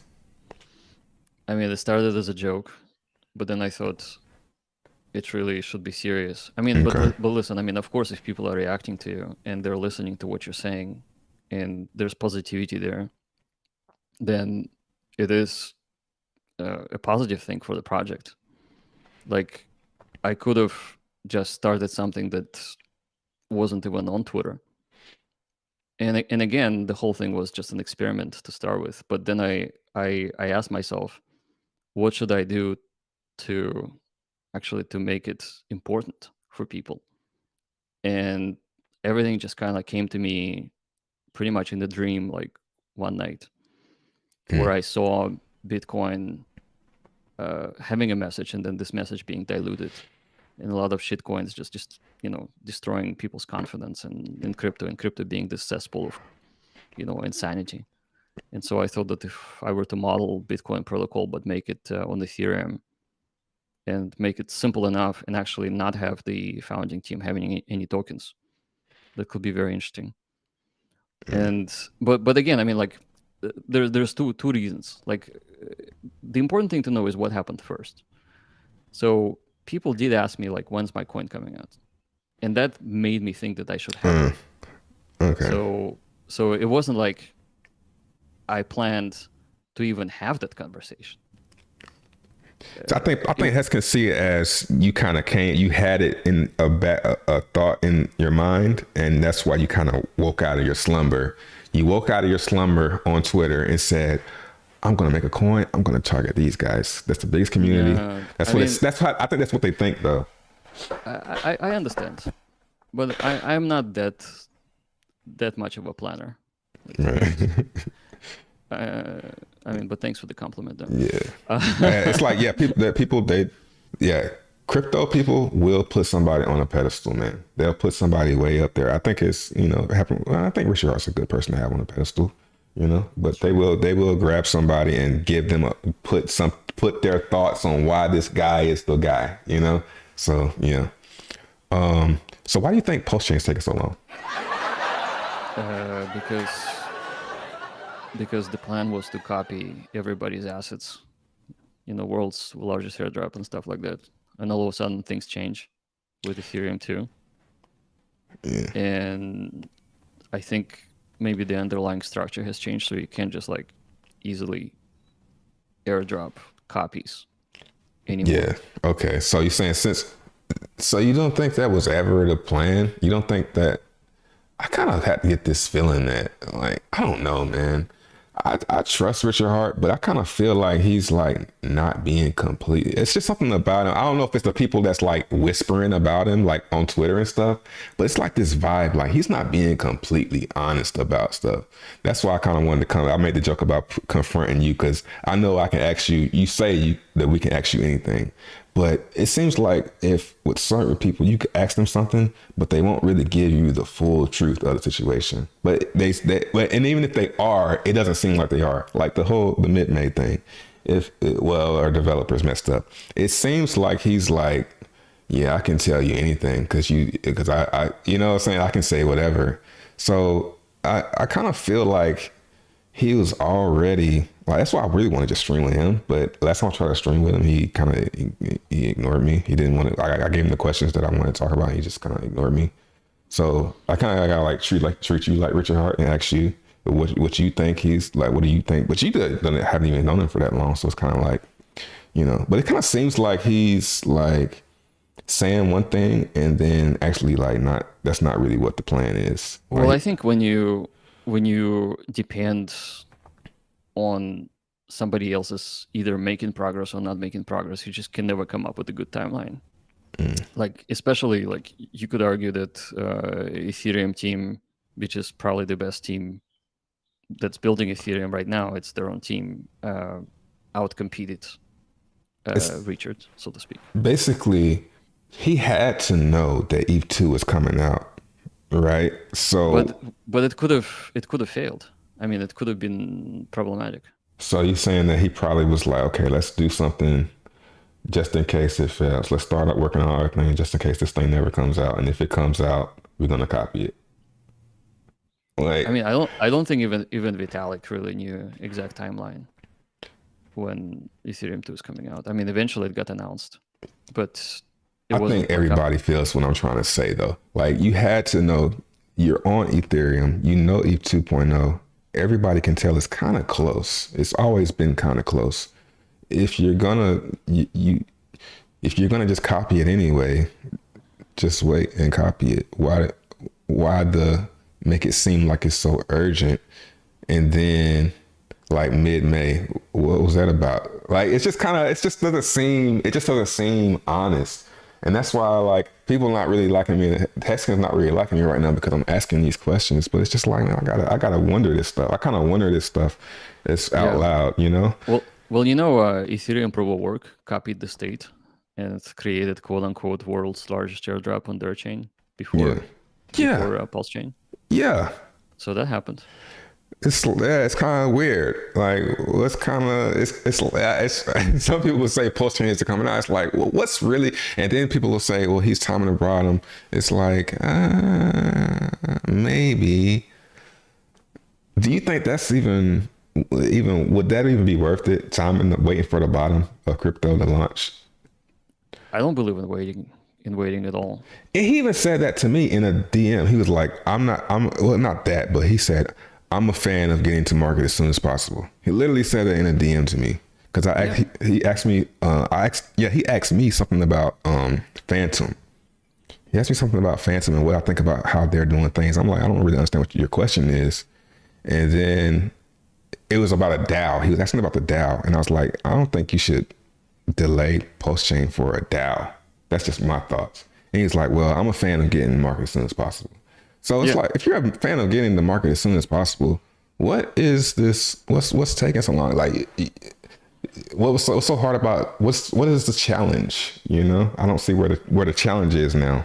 Basically, well, the challenge is that you don't get to copy the state. I think that's the challenge. You don't get to copy the ETH2 state. I mean, he needs to. He wants to. Right. That was the plan. And so when the whole thing changed, now the plans have changed, like, so to speak, because I don't think you can copy two different states. So can you copy? Let me ask this. Let me just ask this thing. Can you copy ETH2 now? Can you copy? You can clone that and Sure. do it, right? Yeah, So, you can do it. The problem is that if you worked on ETH1, or which I believe actually people, and that's just from people saying, wasn't it a BSC clone and not really Ethereum? right. And Yeah. so I think BSC was compatible with the state from ETH1, but now that things have changed, all of a sudden BSC is no longer going to be compatible with the new state on the new chain. Okay. That's my guess. That's a little over. I get you, but it's a little over my head. I'm just. Well, it's like upgrading Windows, and it's no longer your video game that you have all the stuff saved is no longer compatible. You have to Yeah, that makes sense. So he's got to start from scratch, basically. Yeah, I mean, everything changed. Security model changed, consensus mechanism changed, everything changed. So you're saying it's a good excuse to why ETH 2.0, even though it's just a copy and paste job, it's not really a copy and paste job. That's what you're saying? I mean, it would be, but then you still need to learn how the new thing works. Gotcha. And they knew how to work BSC, I assume, because they spent enough time playing with it. Gotcha. I mean, PulseChain testnets. So E2 is that much different? That's my guess. Okay. I mean, technically, he should have just said that that's exactly what it is, and then it would have been clear. What's exactly what it is? Like you can't have PulseChain testnet absorb the state from Ethereum 2. Okay. So it makes sense that it's taking a long time. Yeah. Okay. That's basically I mean, here's the thing. If I were to launch a blockchain, that is not the way that I would do it. How would you do it? If you wouldn't worry about copying or any of that stuff? Yeah, I wouldn't worry about copying at all. Like I wouldn't care. Yeah. I think ETH proof of work proved that nobody really cares about the airdrop. Right. I mean, I understand his thing with horizontal scaling. I don't think it's actually really would have been so amazing. And frankly, I mean, we can see that Ethereum proof of work kind of works, but it's not like incredibly amazing yet. Maybe it will be. Who knows? I think the problem is just no liquidity. It doesn't feel like you feel like you're wasting your time. Right. I mean, for sure. And there's like this whole situation with bridges and this and that. Yeah, and then but anyway, the way that I would do it, I would go with the Cosmos SDK. And they have an SDK that you can literally install and run. Like you can install it on AWS, Amazon right now, and you'll have a blockchain. Would that still be like Ethereum compatible? Yeah. Yeah, it would be. Yeah, I'm people tell me to get into Cosmos, but I just haven't. It's just something about it. Yeah, I got wrecked on Cosmos. I think that's what it was. I bought it a little high. Right. Yeah, I mean, that's one option. The other option is to go to Polygon, and they have Polygon Edge product. You also download it, you install it. It has full support, so you don't even have to know much. And then you tweak or change the configuration file for the consensus mechanism, and you make it work with delegation and staking and everything. And then what I would do, I would link hacks on Ethereum to gas use on the new chain. So for example, develop a protocol that somehow produces gas on Ethereum so that people would be able to produce gas and then move the gas to the new chain. That's what I thought he was going to do anyway. I remember when he first, I can't remember if I asked him or if I just found out, but I thought he would have I thought he was going to airdrop to hexagons and then, use hex as gas. That seems like the dopest way to do it. And you start burning hex. It's like the airdrop. I guess the airdrop is a marketing thing, but. I mean, it's a marketing thing because it makes you feel like you have doubled something up. Yeah. Like you have 1,000 Ethereum, all of a sudden you have 2,000 Ethereum. Right. But I think the cat is out of the bag, so to speak, with ETH-POW. Yeah, like nobody cares about the airdrop. I would be cool with him just saying, you know what, drop the airdrop. Here's your PulseChain, your coins, your PulseChain coins. If you want to bridge them, start from there. I mean, just go from there. I don't care about the airdrop. Unless it's going to be a ton of liquidity, unless what I think is going to happen is that all the SAC funds are going to be used as liquidity for PulseChain. So if he's going to bridge all that USD. Well, you got to pick which coin you want to bridge over now, though. If you're going to bridge all the stable coins over to PulseChain and then use them as liquidity, then I might care about the airdrop, because now I actually might have doubled or, made an extra 25% of my holdings. So that's where there's a lot of risk, actually. Yeah. With this whole sacrifice. Yeah. Because of SEC right now. So SEC may actually SEC will require all of the sacrifice funds to be transferred to a trust account and then paid back to the. If he tried to do a bridge, if he tried to use the sacrifice fund, regardless of what happens, there's a situation with SEC right now. So what's the situation? Well, you know how subpoenas went to hexagons. Yeah. Everybody got a subpoena for promoting something. Like, I mean, there's a list. They want information. I don't know if they got it I don't think they got it for promoting. I think they're just trying to gather information from people that might have inside information. So I bet, and that's just a bet, maybe not the case, but SEC is probably trying to decide if Pulse, quote unquote, sacrifice was actually an investment into a security. So if he tries to use the funds as some type of, that would pull some red flags. I mean, this whole conversation about no expectations, and yet everybody have yeah, like, how can we not? It's like, it's how can we not? Because it's just words. I mean, and in the court of law, I mean, you can call. Yeah, I say a judge. Like I say, a judge is going to be a judge. Like, yeah, she's gonna be like, you. That's a sacrifice. You know what she was doing. You know what I'm saying? She's not gonna. Yeah, you can call it whatever you want. It was an investment. Yeah. I mean, I'm not gonna call it that. You can call it that. I mean, I haven't made one, but if I was a third party, and I would say, okay, here's a bunch of people who somehow gave up. I don't know what the total dollar amount, like what, a couple of billion. I think it got to one. It was close to one. I think they were like shooting. I think they were like rounding up. It was like 900. PulseX also like got a yeah, but I think it totaled up to both of them together totaled up to like close to 1 billion. I can't remember. Okay, well, I think they rounded up. I mean, even 10 it is a lot. And so, it was mostly hex too. I mean, and here's so it's really like 200 million. Why did that SEC thing came up just now? I think because he touched his feet on U.S. soil. That's what I was thinking. That's the joke I was making. Else. What do you think? Something else. I think it's because of the messaging around PulseChain potentially not coming out soon enough. Yeah, because there was some questions asked to me like, do I think it's possible? I'm like, yeah, I think it's possible. Why wouldn't it come out? But they were like, well, no, not so much of possible. Do you think he can bring the gains that he's promising? I'm like, well, he didn't really promise any gains. He might have led us on to think he's going to launch a PulseChain, but as far as gains, that's just the community doing that.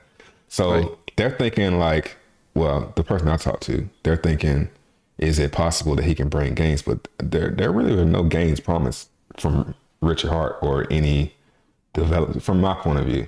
The community, they the ones that's 10,000x possibility, So hold on, wait a second. No gains for Richard? What do you mean?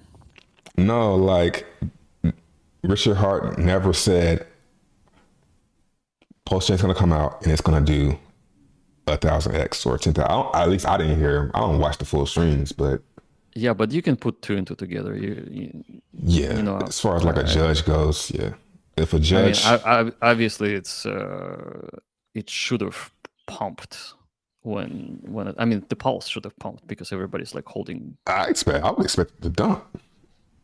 Dump from where though? Yeah, it's from somebody who buy it. Somebody who buys it too high. Yeah, it's all about the ratios, right? Yeah, it's a scary conversation right there, man. Because that's kind of interesting. Like but you say it makes sense that it's taking a while. But so you saying if it comes out, it's a problem? Well, I'm saying is that there's now this extra element of uncertainty, which is the SEC. But you said that if it comes out, it would be. Oh, if you said if he used the funds, got you. Yeah, I mean, obviously the funds were supposed to have been an integral part of the success of the project. Otherwise, Or maybe it's used to, I think, so you're saying, yeah. So maybe that's why he's doing the close thing. Maybe he's, he's trying to say that, no, I'm not using, I'm blowing all of this. This is my money. I don't think it's. I think it's separate. This whole thing is separate. But I think, I guess, to address the complexity of launching a chain that have had the sacrifice funds somehow linked, now SEC presents a problem, or it's another variable that, if I were the founder of anything, I would be concerned, because they're looking at everything I'm doing. Yeah. Even though there's really no way for them to prove that he's using it because of Tornado Cash. There wouldn't be any way to really prove that he used the funds to pump PulseChain. I don't think that's even gonna matter. It's all about perception. So, But what if everybody's happy? You don't think? Because I feel like people got mad about BitConnect because it crashed. Well, nah, they weren't even tripping about that. Nah, think about, because BitConnect was doing fine. So, well, I think somebody's got unhappy for some reason, and I think it's a combination of PulseChain being late and it's in a bear market. If I'm losing all of my money on Ethereum and Bitcoin just falling, and I know that some of my money in the sacrifice pool is sitting in a stable coin. I mean, sacrifice happened when prices were high, but sure, but they converted to stables now. Yeah, and it's like you kind of sold. It's kind of like Cardano. I use Cardano to sacrifice. Well, I sold like some of my Cardano and used that as USDC. So I basically sold it. It's a way to me to sell the top, basically. If PulseChain comes out, it was a way to sell the top. I think that's how some people are seeing it. Well, that's how I'm seeing it. Right. So I think somebody wants their money back. Somebody. We don't know who. Yeah. Somebody does. Somebody wants their money back. Yeah. So. Well, yeah. I don't know. I don't know where to, let's see if we got any more questions. My chat is exploding with Zen questions. Oh, really? Go answer one. Yeah, somebody says they're unhappy that a guest is invited for Zen and talk about Hex and other conflicts. Oh, so they're mad you're talking about Hex. That's crazy. It's like reverse. It's like, how is this guy talking about Hex? They're like, somebody says, Zen NFTs, please talk about Zen NFTs. Go ahead. What about Zen will connect the world, people say. Somebody asks, when are you going to launch Zen Network? So blockchain. Ask him about Popcorn having admin keys and how that goes against the prison. Yeah, so I came on that stream and asked if Popcorn had admin keys.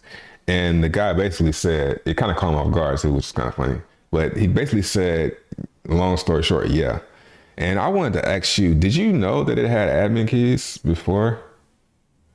I personally never looked at their contract. Okay, so you didn't know. But I understand that because they have a DAO and they're making changes, there is at least a portion of the contract probably has some sort of controls.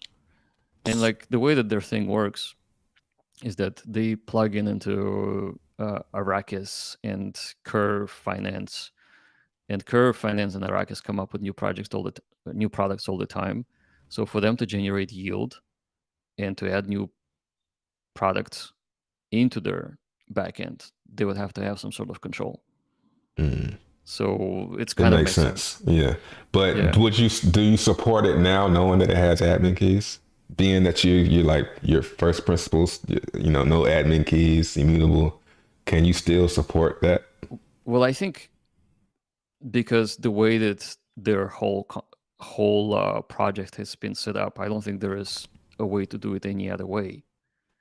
And I would say, and I always come from perspective that unless it's set up to scam specifically, the only thing that admin keys at this point indicate is extra risk, because if they lose them, then the funds could be gone, technically. So I can't say that. I mean, like, first principles can only be really simple things, like Zen. Zen is only 400 lines of code, very simple. And it's not supposed to be changing. Like the code spells out the rules, and the rules are set in stone, like so to speak. Now their project is an evolving project, and I expect them to have control. Now, is it first principles? Maybe not I would say, 100%. yeah, I would say it's about 25% first principles. But their thing is a protocol. It's not a cryptocurrency. So it's much easier to say that my cryptocurrency is first principles when the only thing it does, it makes more of itself, and then have people hold it. I would say the only part about popcorn is first principles is you got your own keys, and then immutable, no, and then those 3. Well, I think a lot of things probably with their contract are immutable, and they also been audited, so it's kind of a good thing. So immutable means you can't turn it off, right? Not only, it also means you can't change it. Like it has no mutability. Immutability is change. But here's the thing: like Binance, is it the first principles chain? Not so much. It's not the it's centralized. It's centralized, so somebody can shut it off. I mean, they can shut it off, roll back transactions, change anything they want. Yeah. I mean, Doge chain just now stopped. Oh man, that turned me off. That turned me off. They cut the whole coin tool, and I was like, man, those chains looking good. And then they just go and cut off a whole smart contract. It's like, wow. Yeah, that's a problem. But things like that should be exposed. Yeah, that's why I asked you too. Like, is that why is that why Zen works the way it does? Is it kind of like lowers the tide, and so everybody can see who's wearing shorts. You know, like whose emperor has no clothes, right? Yeah, exactly. That's the analogy. Right. So Ethereum's so which ones are doing the best? Ethereum. I say Ethereum's. That's one I want to ask you too. Which chains have the burn and which ones don't so far? The burn. Like the transactions, like ETH burns ETH. Well, all of them. They all burn. Yeah. Oh wait. No, Polygon. When you do a transaction, Polygon burns. Yeah. BSC, does it burn? Not certain. Okay. I think all the gas may actually go to CZ. Oh man. So he's probably very happy. He's probably pretty happy though. He's like, yeah, more BNB for me. Ooh. Okay. What's the other? So Polygon. Does CONFRONTIng have to burn? Do you know? What is it a clone of? Okay, it's based on Polygon Edge, so it does have a burn. Okay, so probably most of them have the burn except for BSC. Yeah. They all like to have the burn implemented. Yeah. And burn is awesome, I think. So yeah, he doesn't. So my bad, Richard Hart, but he doesn't even need to copy E2 to get the burn. Yeah. No. He doesn't. I mean, there's so many ways to do it without copying anything. And you could have done it in 2 weeks. Ugh. Damn. That's yeah. Okay, so there it is. You just need 2 guys. The only reason you need 2 guys, you could do with 1, but if one of them gets sick, at least you have a backup. 2 guys could do it. Okay. So what is it then? I'm sorry to go back, Zenians. I'm sorry to go back to this, but it's like, well, why is he not doing that? It's a complex issue. It's a very complex issue. Okay, it's complex. And only he would know. Okay. Damn, man. Launch the damn PulseChain. Let's see if I got any more questions. Does the burn Zen for ZenFT act the same as when Zen is burned for staking, or is it gone forever? I think it's gone forever. I thought so. Yeah, it's gone forever. Where with staking, it actually gets burned and then reminted when you get it back. Oh yeah. Would you recommend claim and sell and then mint more Zen? Claim, sell, and mint? Yeah. I would recommend mint and stake for the longest. time possible, because 20% gets locked in, and you will never get 20%. Yeah, that is again. locked in. So when it drops to 19, you'll still have 20. That's right. It's like a what day we mortgage on? lock. It's like a mortgage lock. We're still at 20%. I know, So it's but like a I'm trying to see mortgage how lock. close we So are. you lock in your interest for 1,000 days. Oh wow! If you do for 1,000, Right. let me see. Send.network. Yeah, and so if you miss out on that, then I mean, well, next year technically it goes down 1% every 90 days. Yeah, so we're like a month So- away from that going down. Right, by 1%. It's not gonna bite so much, but it would be biting if you miss a couple of years. Yeah, Like next year, it's gonna be 16%. I think that's Another pretty year. bullish too. The 90-day mark when that drops to 20. I think there'll be a little FOMO on that, locking in that 20. Well, here's the thing. Like right now, we have 10% of the supply staked, and that's interesting because it's a short-term minters that are staking. Short-term minters. They kind of have had the short-term time horizon, and yet 10% of people are staking. Now imagine 100 days coming due. Those people have an extended time horizon, so there will be a bigger percentage of people staking. Yeah, for a longer time. And then 300 days come due. They're probably gonna be even more of Zen's gonna get off the market and be locked in for perhaps 1,000 days. So your speculation is that as we go further along, we start to see people with longer time horizons stake for longer time horizons. It kind of makes sense. Like why are they waiting with the longest mints? Yeah, if they don't have time. Yeah. Like we could say that people who are short-term minters are just testing, and it's 10% of them are testing, but that number 10% is actually large enough to be significant. Yeah. So I mean, I thought it would be more like 3%, but it's 10, which is great. This one right here, I didn't really understand what they're trying to ask, but maybe you can kind of figure it out. When everyone claims VMU, the supply will be 500 trillions. Single VMU is it's 2 billion. Do you get what they're trying to ask? I think they're saying is that with VMUs and the built-in bulk minting, there will simply be more minting in the future. But let's not forget that the first two categories of NFTs actually require you to do 100 VMUs or more. So you pay the most gas. Now you can manipulate your days out. And with the Unicorn, you can say 1 day Unicorn. But then it kind of becomes not really worthless, Yeah. but it wouldn't have as much oomph. Yeah, I wouldn't. That'd be kind of stupid. So you want it to be like 450 days. And that actually means that the people are encouraged to mint a lot as far with the time as possible. And therefore, the actual impact on the supply is going to be a year and a half from now. I mean, after Unicorn, after the NFT's launch. So yeah, but and also the burn, right? You need to burn now to get something else later. So you went. Let me ask you this, because I know people want to know, when is NFT? You said first. You said end of November. Then you said early December. Yeah. Now I heard you say yesterday by the end of December. So are you post-chaining us, bro? Yeah, absolutely. let's add a little bit of PulseChain sauce. Oh man, so 2023. It works. Right. Like, are you post-chaining us?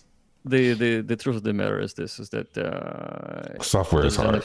No, software is not hard. We just don't wanna mess things up. And like, imagine you're unable to claim your, Unicorn money later, and then you actually sell it to someone else who expects to mint, and it doesn't work. So now you're the scammer because you sold the NFT to them. Right. I mean, and it wouldn't be like me selling. It would be like you would mint it, and then you would sell it, and then you're the user is the scammer. That's exactly what I meant. Yeah. So that would really be bad. And so we are really looking at everything like under a microscope, and it has more code in it just because it's like 3 or 4 tokens in one, where Zen was just 1 token. Yeah. So okay. So when? So still, is it the one with an H or just one without the H? With an H, please. Give me like the normal language. Yes, the truth. I think so. We're talking to the auditors now. All the bugs seem to be fixed, and we just got the testnet 4 out. And You said testnet 4? Yeah, testnet 4 is out. I'm pretty happy how it works. Does this one have the 10 billion in it? No, it still has because we haven't announced officially what the number will be yet. So, so it has the numbers, but they're not matching. Okay. So everything seems to be working. So we're deep in the weeds reviewing the outputs from all of the users testing and collecting everybody's feedback, also talking to auditors. So I would say the best case scenario, 3 weeks. You're PulseChaining this, bro. You've been saying 3 weeks for the past 3 weeks. It's all good, though. But let me tell you this, though, is that it's actually... well, first of all, let's say that the code is going to be accurate and everything's going to work well. For the best economic outcome, it seems that so many people are picking up the story and educating themselves how to get this done. Yeah, the longer. longer. It may actually be better to not to rush, where people are unaware what they can do, and then there might be a conversation such as like we rushed with it and all the whales have benefited. Oh, I thought you were saying like the longer it takes, the more people get to learn about it and get their expertise up.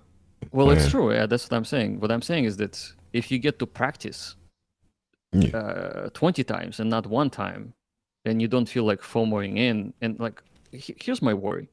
Remember Yuga Labs launching and Ethereum went 2,500 Gwei gas price? I mean, I believe you, but I don't remember it. Yeah. So I studied the case and 10% of transactions actually failed. Oh. And they lost all of their gas money. And that was a huge deal. Like really, really, really, really poor execution. I mean, it was Yuga Labs is who? It's the Bored Apes. Okay, yeah, I thought so. No, all that stuff. So people aped in and they paid tens of thousands of dollars in gas only to see their transactions fail. Wow. And actually not get anything. Yeah. And obviously Ethereum would not refund anything. So Yuga Labs would had to actually refund from their treasury because they were selling NFTs. They're selling them. They sold $300 million worth of NFTs. We're actually not selling the NFTs. It's between you and the blockchain. And we don't get anybody's money. So we can't even come up with any sort of recovery fund should things go wrong. Right. So you're putting in mechanisms to protect that from the gas? Right. So obviously the Zen burn is something that is a buffer on the accelerated gas abuse. Because if you have to pay $50,000 worth of Zen to burn to actually get yourself a Zunicorn, that means that those Zunicorns that could be very expensive will not necessarily cause a gas spike. So we're relaying the pressure from gas to Zen. Because not only you need to pay gas, but you also need to acquire Zen. And if you can't acquire Zen, then you have to wait. And if you have to wait, then the gas is not going to skyrocket. So, see what I mean? Yeah, for the most part.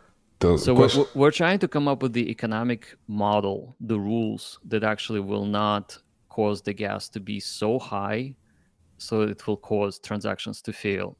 And at the same time, we're trying to educate people not to FOMO in and lose all of their money because they would set their transactions wrong. So we're trying to get the most people who are really interested to practice the actual inner workings of how this whole thing is going to go. Because the gas is going to be different. So the VM to make 5 BMUs with the ZMT, it's going to be more expensive than to make 5 with CoinTool. Actually, not so much. Okay. It's barely it's like 3% difference. Okay. It's really not going to be that big of a difference. The big difference is in population who love NFTs and who will ape in no matter what. Like those people who did not go for the ERC20 token, and we have seen a spike in gas on the weekends, it went from 5 Gwei to 250. Yeah. And every chain got clogged. And so just learning from that experience, we think that the ZenFT launch containing rare categories will actually be more of a FOMO situation, even more so than Zen, which will likely push gas so high that will potentially introduce failed transactions, potentially introduce people getting something they don't want, or just spending way too much money thinking that it's not going to be that high, but it will be. Yeah. Like when you set your transaction limit on MetaMask and Gwei, you set the upper limit. You don't set the lower limit. I mean, if you say it, if you put it way too high, like you can say like 3,000 Gwei, and if you have enough Ethereum, it will actually take it. Yeah, I never, I always put it low. Yeah, I but keep it low. So when Zen launched, I saw people putting 500 Gwei for their transactions. Yeah. And so if someone decides that 2,000 Gwei is going to be the safe bet and it's never going to get there, and what if it does? Why would you? I mean, I guess if you really want the NFT, you're gonna put it high though. Like I don't really. I mean, yeah, I wouldn't put that as my floor though. You got to be a certain type of person to put your limit that high. You want it to be. I guess some people are using it as a ask, and I use mine as a bid. Yeah, that's the way to think about it. Yeah.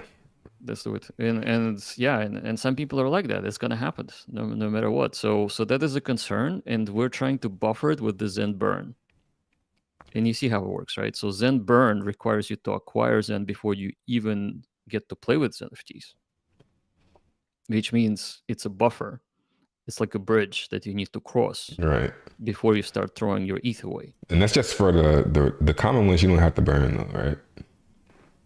Not for the collector, no. Okay. Collector just works like regular, but it will not have as much FOMO. So you don't have to burn Zen. Not for the collector, but for the limited and for the rare category, that is where the concern is that those in NFT degens is just gonna go, gonna ape in, so to speak. We've seen it before. So first day, how much Zen do you think will get burned with the current parameters that you have now for like 1 billion? How much Zen you think will be burned? Because you guessed about launch of Zen, so let's hear your guess on this. I think this is what's going to happen. And again, this is a guess, not financial advice, because I have no idea what I'm talking about. But it is possible that the spiral effect, like the death spiral, it could be the opposite of the death. Yeah, where it kind of just keeps ramping up, like a god candle for Zen, just because people figured, wait a second. second. How you know about god candle if you only got in Hex in May? What does that have anything? You never heard the god candle for when Hex was pumping, or maybe he didn't invent the term. I think it's a friend of mine from Florida keeps talking about it, but he talked to me about it without mentioning Hex, so it must have been maybe it's not a new term, but I thought he invented that term when Hex just pumped out of nowhere. It's like God candle. Well, Richard invented everything. I mean, I don't think I had ever heard anybody say God candle or like God will or anything. I'm just repeating what my friends used to say. Like, but he talked specifically. That's the guy who bought Solana. So he said that Solana had a God candle. Or something. Okay. And so, but anyway, so what I'm thinking is, I mean, burn is not really that important. What's important is what will happen to the price of Zen. And we know liquidity is very low. It's not that. I mean, you would call 200,000. You still would call 200,000 low liquidity. It's a microscopic, relatively low liquidity. And if you look at the market cap is what, like 5 million, 4 million? Yeah, the market cap's pretty low. I mean, it's very fair. I like how the market cap is being really true. Like, it is true market cap, right? Yeah, I mean, it's a true market cap. You really build up a coin yourself. And that's how much you're pricing it. So it's your true market cap. Yeah. But I think even with 4 or 5 million, it's pretty small. It could jump to 500. I And think it's still worth would more not- than 4 or 5 million as a product. You know, Well, if we're looking at Shiba, how much is Shiba? Billions, gotta be. right? Yeah, they're worth billions. I mean, but their market cap is not a true market cap because Raiboshi has like, Yeah. 10 billion or something. And that's why I've been burning all the more tokens, by the way. I asked you in my mind, what should I do to make more better? And you told me to burn all the coins. I like that. I heard you in my mind too. That's crazy. SHIB is 5 billion market cap. Yeah, and so, I mean, SHIB is interesting, but it's kind of like piggybacking on Doge, obviously, because of the meme aspect. But I think like Zen being potentially a billion, and it really relates to how many people are holding Zen. Like I truly believe that 10 million or 50 million users holding Zen is going to make it worth a couple of billion in the market cap. And so that's 200, 300x from here. Yeah. That's the future. Don't get people expecting stuff, man. Now I'm talking about a market cap. Market cap is you take two numbers. The market cap, if the market cap goes that high, the price is going to go up too. Yeah, you multiply the price by the total tokens, so Right. it may not necessarily reflect in the price because there will be more tokens. Oh yeah, the inflation. Yeah. So it's gradually climbing though. It seems like it should gradually climb. It's kind of like I don't want to say a virus, but it's very it's kind of like a virus. Yeah, we both said it's a virus. It's a virus. Hey, weren't you the one that said that it's gonna spread faster than the Rona or something? I don't know if I made that one, but yeah, I could see myself saying like that. Someone said that on your chat. It's gonna So spread. is Zen an attack? It's an attack. No, seriously. It's an attack on the status quo. Okay. Yes. It's an attack on like On blockchains. It's an attack on mediocrity. Okay. I like that. So if your chain is So- mediocre, it's not going to be able. Zen's going to shut it down. If you suck, you deserve to be off the market. I mean, that's a good story, man. I think you should kind of like lean into that a little bit more, as far as like the founder. Yeah, thank you. Well, I don't want to be like sound.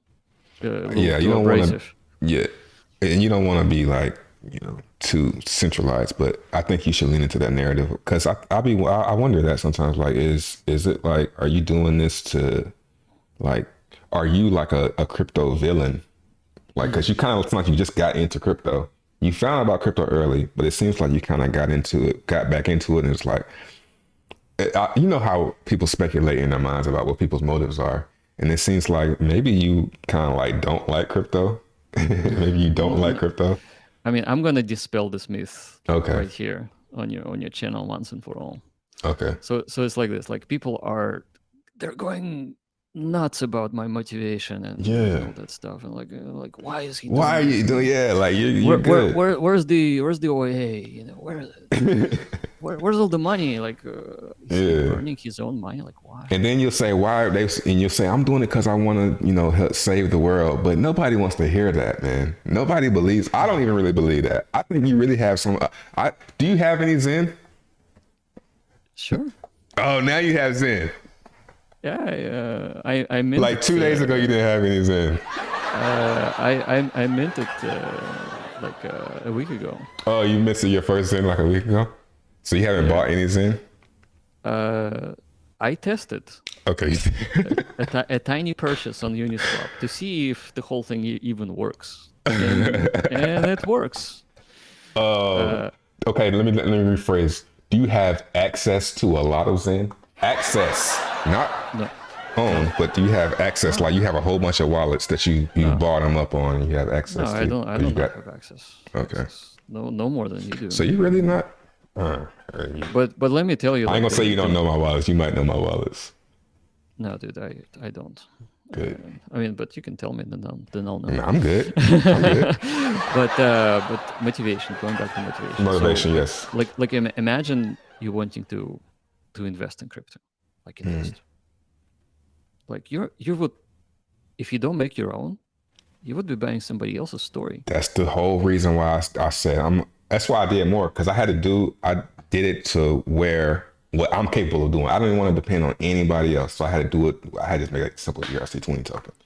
Right. And so thinking about that, like if I were to, like I was buying Bitcoin back in the day and it was pure, virginal, pristine. Pause. Yeah. And I wanted to feel that I'm in that similar situation again, like me personally. Mm. And I thought, okay, so I'm gonna make this code be out there in the world, and if people like it, great. People don't like it, fine. So whatever happens will happen. But if people do like it, then I want to be part of the community, so to speak, in the same boat, feeling the same way that I felt when Bitcoin came to be. And so, and that makes it super exciting because you're literally like truly eating your own dog food. You're participating, but you're also not having the toggles and controls to abuse the system. Mm-hmm. And that's what makes it worthwhile. It's a good story to remember for yourself in your own mind when you speak the truth to yourself, right? This is something that you can truly say that this is how it happened. So and this is what it's meant to be. Your motivation is you want it to be kind of like saying me. You want to be you don't want to be, I don't want to say pumping someone else's bag, but like you don't want to be at the mercy of anybody else. That's what it sounds like. That's what for me. I didn't want to be at the mercy. I wanted to invest my time and energy and money into a project that I believe in, and I just happen to believe in this project the most. Because you can. And it just so happens to be immutable, on-chain, no admin keys. So not only I can't believe in it, but everyone else can too. So are you motivated by money at all from Zen? I would say it's more like a video game you play. You're ranked on a leaderboard. So, I mean, there is a little bit of motivation there, but I don't think it's like the top. I mean, let's just say that. Okay, that's better. It's just like I'm like, come on, man. It's got to be some of the money's got to be a little bit of a part of it. No, I mean it has to be, because that's what brings people together. That's how the dopamine brain system works. Like you want to have a reward, right? And the reward is something you can buy milk with, right? Yeah, so, exactly. Or whatever, whatever that you want to do. Money, I think that's what everybody really wants to know. Are you motivated by money at all? Is this money motivated? Because the whole, I just want to create a crypto and it just be the most purest crypto. It sounds beautiful, but is it, So yeah, it's true, but money is still a factor. It's like this. If I was the only one making money, then it would not be as interesting. Right. I get you. So, because there's easier ways to produce crypto that actually does exactly that. We're actually making a joke. We're going to make an unfair crypto April 1st. Really? April Fools. Oh, unfair man, crypto. It. Unfair crypto. All for me, none for you. Or maybe just a little bit for you. Yeah, or maybe just a little bit for you. That's a good one, though. Yeah. Is it really going to be a real coin? No, dude, I'm just bullshitting. I'm just BSing. Burn but listen, like, I mean, you can judge unfairness by how much the founder has. So. Yeah, that's true. That's why I burnt all them coins. It's like, I don't need all these coins, man. What am I gonna do with this? I might as well burn all of them and just be like everybody else. And go from there. Here's the other thing. Like, let's get philosophical for just a second. What does all the money mean to you if there's no people playing the game? Right. Like, it doesn't mean anything. It's just fiat money is just paper. Yeah. And digital money on an island without electricity is not going to work. Or in an absence of the world. Like, why would you need to accumulate money if you can have the world? The world's better to have, like, so to speak. Yeah, that's kind of scary. If you use Zen as a messenger molecule in this organic way, and it spreads around the world, and it carries the message, and it carries one of your messages, it's kind of a cool story, right? And you have to make it so that it's actually is a good message that's it's worth spreading.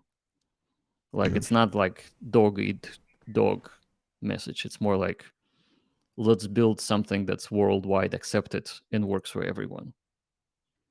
So that's the message. And Zen is that carrier, like so to speak. It's good, man. Well, I think that's pretty much everything I wanted to ask. Let me make sure. Let me do one more double check. I'm gonna look at chat one more time. So you might disappear off my screen for a second. Sure. Whoa, it was a lot of chat. My bad, y'all. Super chats and everything. Crypto slow with the 5. Well, 264 people, right?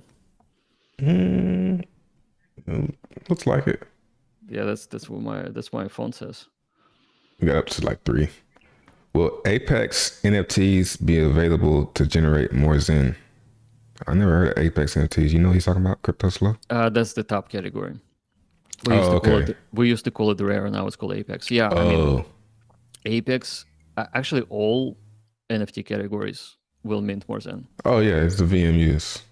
Yeah, if you have VMU, you can mint. Can you do it as NFT without doing VMUs? It wouldn't make sense. Oh, I guess it would. No, you. I mean, we don't have that option. Okay. We don't have that option now. I don't see. Let's see. Ask Jack how many full 100 plus VMU NFTs will fit one ETH block when it comes to gas costs. 128 VMUs will fit. 128. All right. That's about 24 million gas. The total gas limit on a block in Ethereum is 30 million. 24 is safe.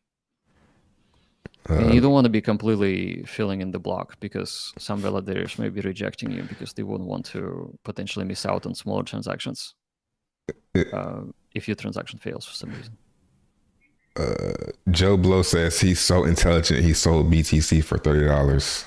Any response? No response. I'm speechless. How did he turn around and take over the world? Comment so fast. Richard and Jack will create a beautiful crypto future. I agree. Yeah. Our crypto babies could have a nice family. Bruh, he said he liked Hex though. What the fuck? So he likes the founder having all the coins. No, that's not the same, actually. You don't think so? I like Hex for the code, not necessarily its financial condition. Thomas with the 10 said, how did you meet Jack? Do you trust him? I found out about Jack watching PulseCon, and it's basically I was introduced to him through Richard Hart because Richard Hart seemed like he loved him, at least at the beginning. Do I trust Jack? I trust him as far as I can throw him. I'm throwing about 6 feet. 6 feet? Yeah, I think How old are you? I'm 33. Yeah. I'm still. I'm trying to keep myself. Keep myself going. Nice. Let me see. The code. You mean the OA address, aka okay fraud. I think that's about it. Any questions on your end you want to answer? What's your favorite video game? Oh, for me? Yeah. Oh, right now? Sure. Warzone 2. I mean, my favorite game period is Call of Duty. Call of Duty? Yeah. I used to play Counter-Strike. Really? I never got into that one. Yeah, it's a little special. You play any Call of Duty, Warzone? No. That would be epic, man, if we did a Warzone stream together. I play Warzone at the end of my streams. Well, I have a mouse. Yeah, you can play it on mouse keyboard. You're laughing. That's like the best way to play. Mouse and keyboard. Yeah, I know, because like... You haven't played a game on mouse and keyboard? No. I mean, no. I always do. Oh, yeah. Sure. I mean, my first shoot 'em up was Doom and then Quake. I used to play for hours. Okay, so you first person shooter then. Yeah. Download Warzone and play it. But I like Call of Duty. I should check it out. I mean, I don't have a PC though. That's the problem. You don't have a PC? Oh, you probably on your laptop or something? No, I'm using the Mac Studio. So Mac Studio is like this brick. It's kind of like Mac Mini, but much larger. I mean, it should be It's able to handle Warzone. They have it for the Mac. Oh, that's a good question, actually. I don't think they make them for Macs. That is actually I never even thought about that. That's crazy. I even thought about that. Yeah, you're really right. Get Yeah, most of the PS5. games are made for PCs. Yeah, get you. So you don't play on controller at all. Yeah, I used to like play a lot of Xbox Okay. with the controller. Also. What I do is I play with a SCUF. It's like a controller that you plug into your computer. Okay. Yeah, it's got extra buttons and stuff. By the way, going back to crypto real quick, really considering proof of work NFTs. Proof of work NFTs, like for ETH proof of work? Yes. So no, it's gonna be proof of stake Ethereum 2, but Okay. it's the work you have to do and then to prove to the NFT that you have done the work. You're talking like I seen it's an NFT project out that does something like that. It's like CryptoPunks. Let me see if I can find it real quick. It's some CryptoPunks that you can mine. I think it's MPunks or WPunks. So the way that I'm thinking that this would work is that Zen burn will be part of the equation. So you have to burn Zen and do the proof of work proof, essentially. So you will not be able to mint unless the proof of work actually is validated, and the smart contract will validate the proof of work.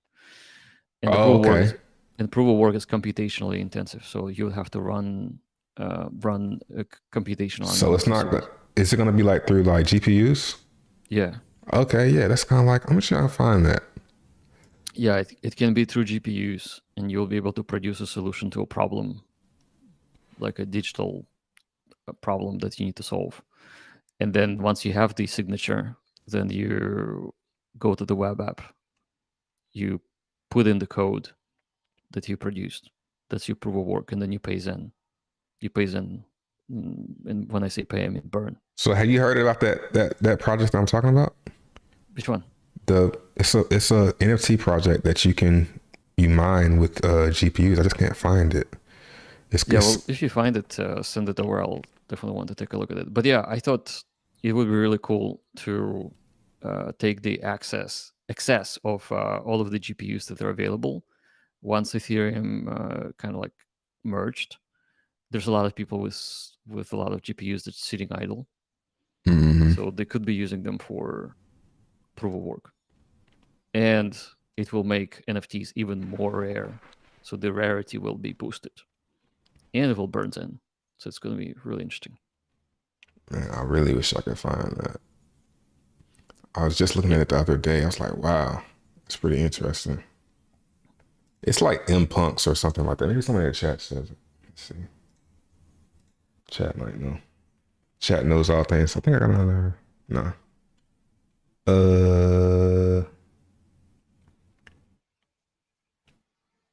Mac.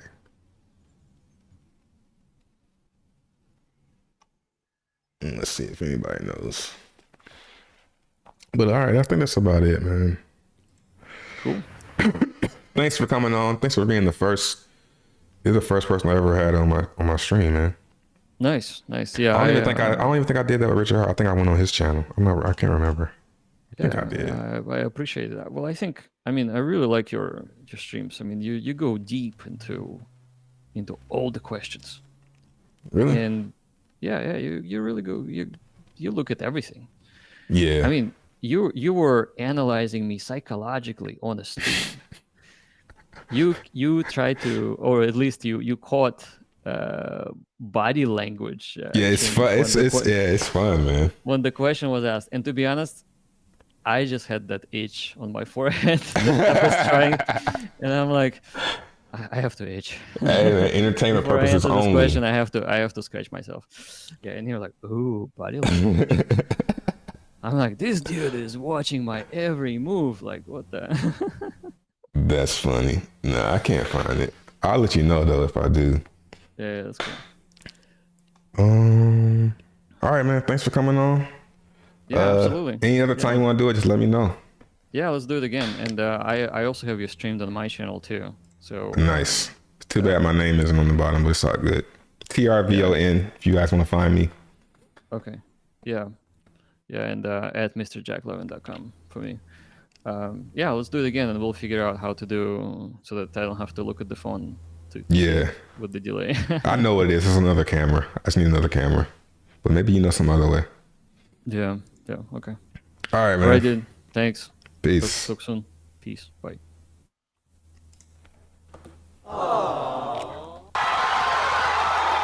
I think that was a good one.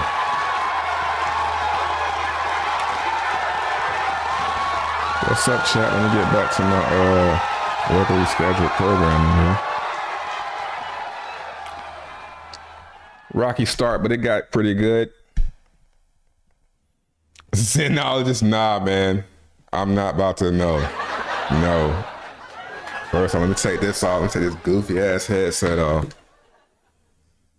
No. I'm not Xenologist. Made a few clips. Appreciate it, man. Thanks. Yeah, I think I asked the question that everybody wanted to know.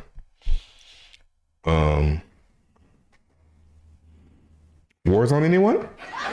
One game? 1 quarter? 1 game?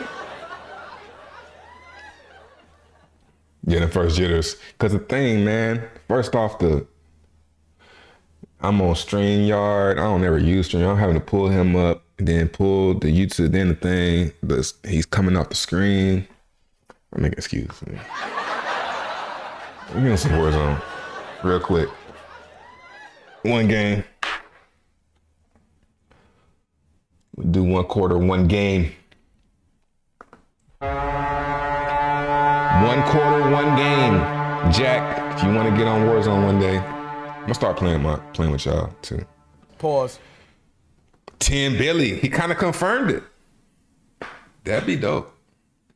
That'd be dope. Yeah. I didn't want to feel like I'm trying to that's where at first I was like, I don't want to be hold on a second. I was like, hold on, what am I doing here? What is this? Y'all know about Zen? I ain't introducing this dude to y'all. That's the wrong game.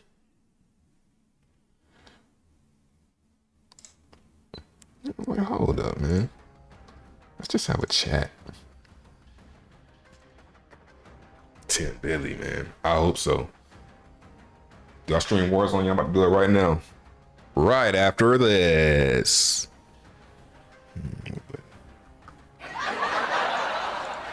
Subscribe if you're new.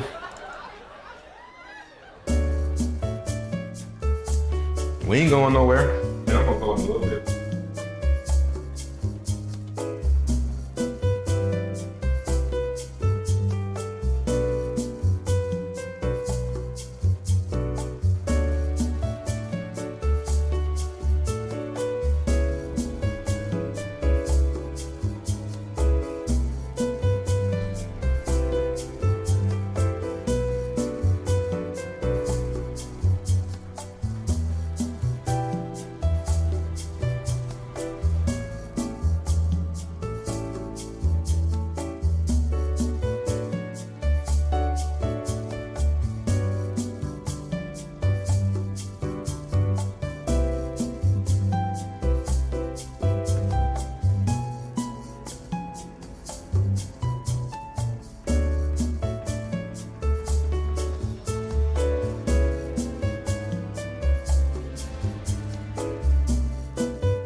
I think the highlight of that stream was when the 2 weeks, when he made that 2-week comment where he was like, it could be done in 2 weeks. I was like, oh man, shots fired. So it is necessary. Ooh, hold on.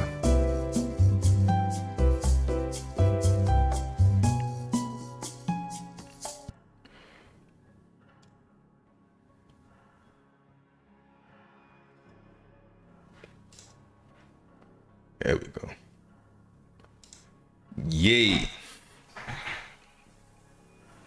Why are you standing like that? Pause.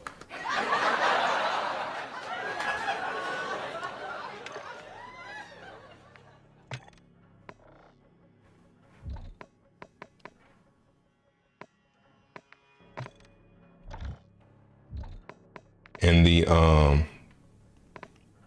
staking NFTs, those gonna be dope. But I didn't want to just talk about stuff that I heard him say. I didn't want to hear the same stuff I heard him say.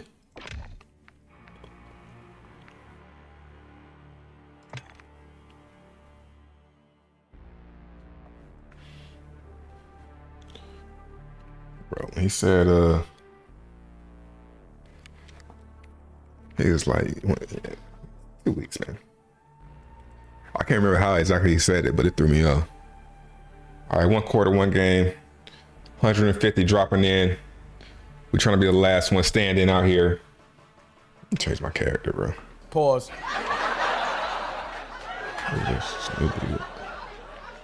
This dude right here pretty cool.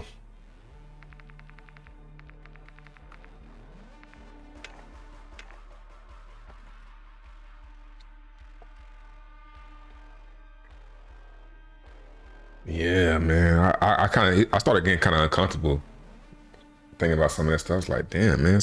But it's just it's his beliefs too. You know, maybe it is like, you know, maybe it's kind of, I say it's kind of alarming.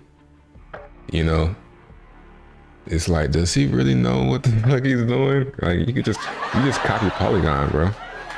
Kind of like me. Like me trying to do a blockchain, somebody be like, yo, you could just do Polygon. If you want to do that, if you want to have to burn and stuff.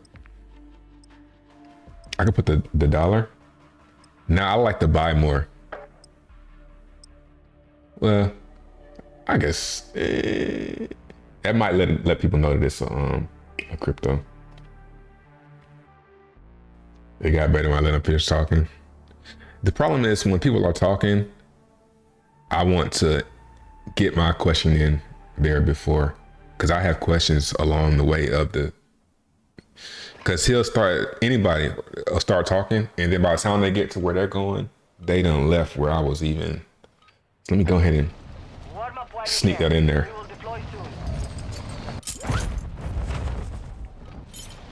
And plus, this is my channel, guys. He's a guest on my channel. He asked to come to my stream. I didn't ask him. By the way, I didn't ask him to come on my stream. He DM'd me. I'm like, yeah, sure. I was actually gonna ask him closer to the NFT launch. That was dope how I did that.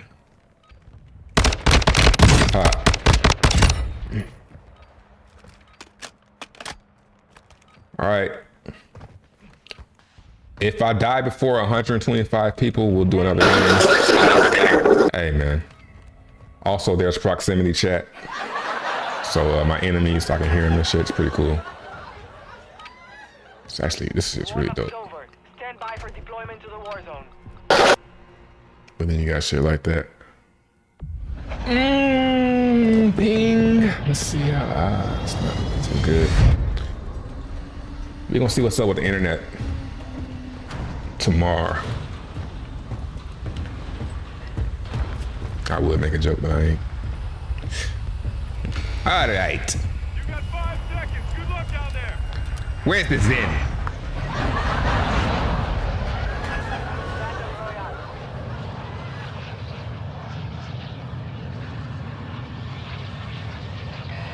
Need a producer. Yeah, this first one. That's why I kind of cut myself some slack about like making problems and stuff. That's my first time using StreamYard, and I did something most people can't even do. StreamYard and OBS. It's the next level. That's how y'all can hear the sounds and stuff. If I wouldn't have did it with. You at? Clear to engage all targets. Hunt the enemy down. Where you at? Where you at? You a YouTuber. You a YouTuber. You're probably good, huh? Well, if you're gonna kill me now. So I can drop back in.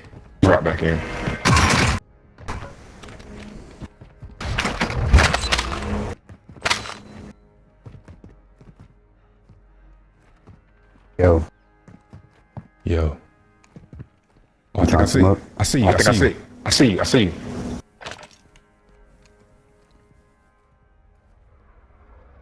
Nice play.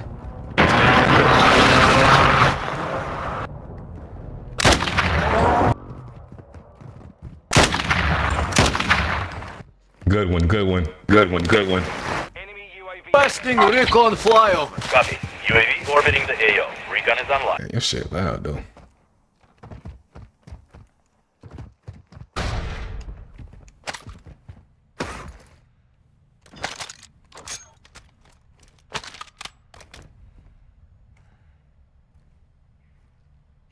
Yo. Yo. Okay, you still around there. UAV is being refueled. RTB at this time. You want to team up or no? Nah, man. That's for losers. For losers.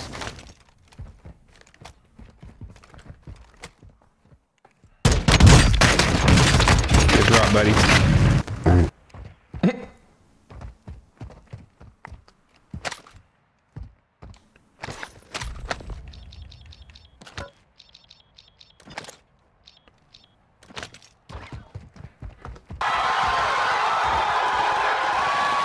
Feeling good.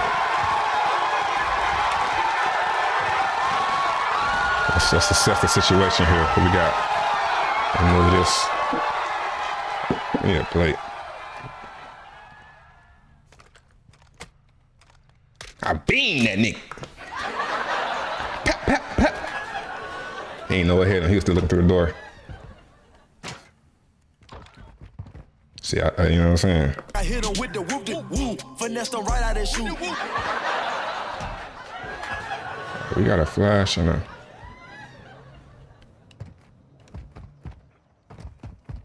Let's see what guns he had. Where the bag at?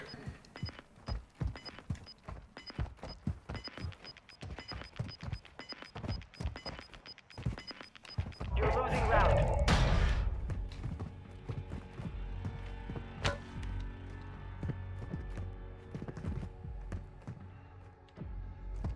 Positive ID on multiple strikes. What game is this? This is Warzone. Marked on your attack map. Warzone 2. It's the greatest game ever. I want to waste so much time on it. But I gotta hold myself back. Ooh. I'm gonna take that. Even though I got a kill. Let me get them rounds.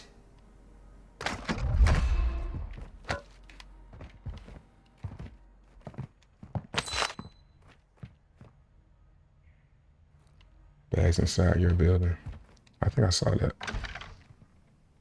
Okay, we had 100 people left, so if I die, I gotta turn it off.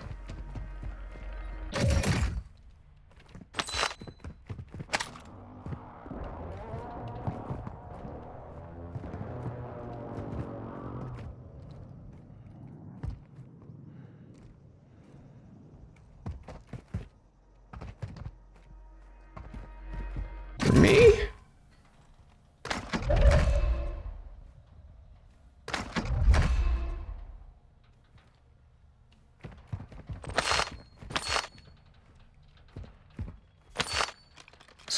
I don't know what's up.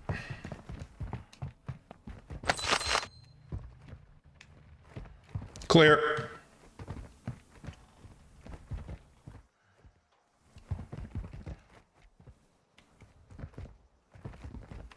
We need a satchel, man. Big money, big money. Yeah.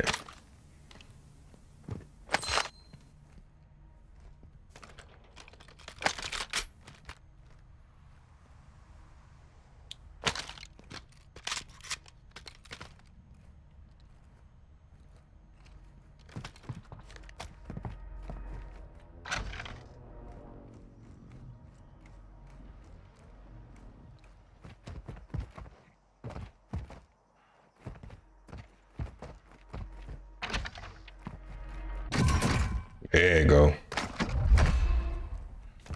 Pass those. Swap it out. Yeah. Yeah. Well, we're moving on now to the east side.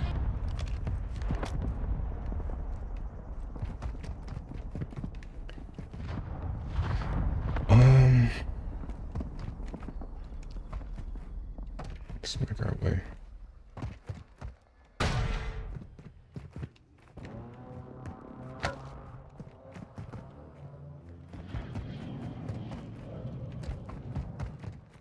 Shit. Did he see me? Requesting close air. Target marked. that. Longbow 3-1 is on station. Strike inbound. Nice. Cracked him. Shot Smith, no joy.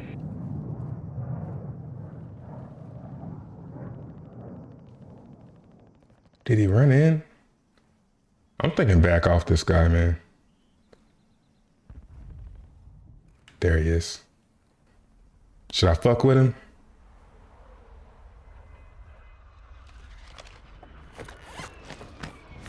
Man, that was close.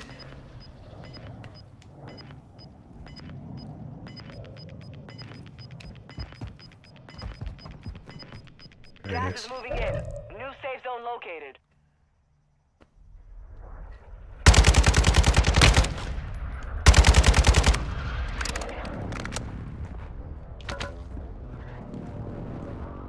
Don't lose him, don't lose him.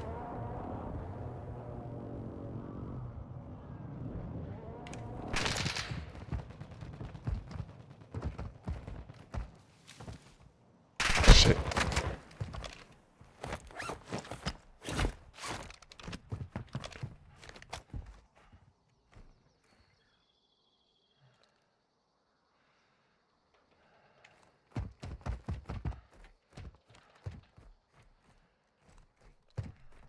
Damn, I want to get up here.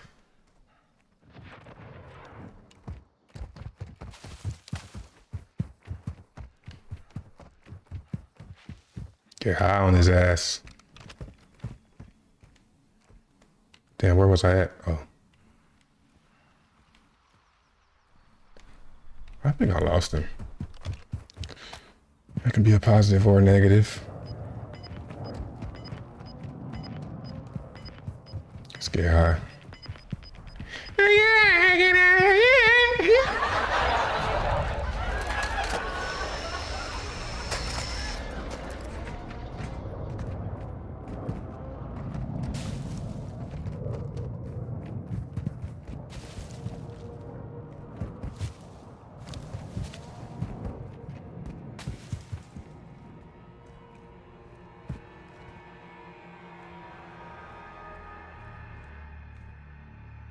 We got 62 people left.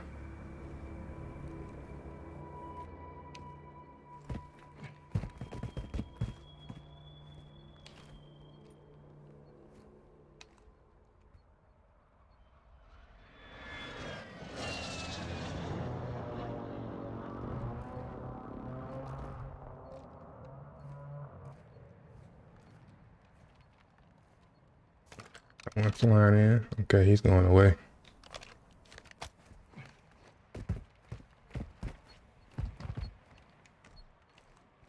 What's this? Somebody sniping.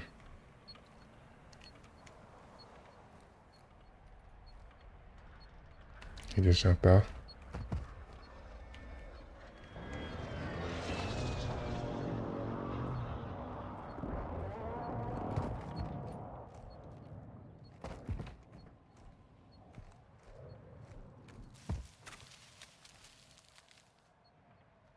Waiting for the storm to come in. We got a minute, damn.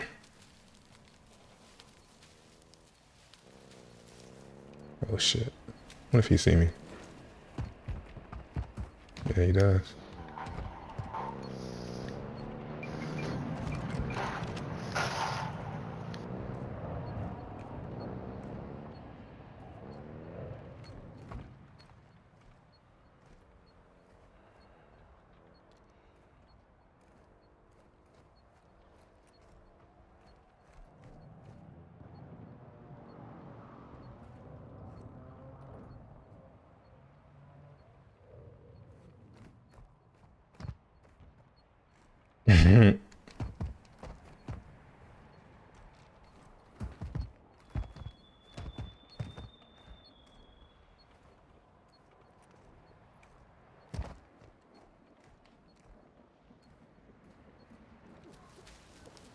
I hear somebody coughing.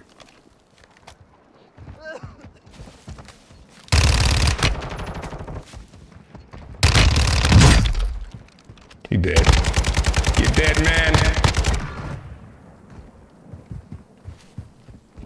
More Bro, tokens.com. chill. I don't want to fight. I don't want to fight. I don't even know what to say. Get up.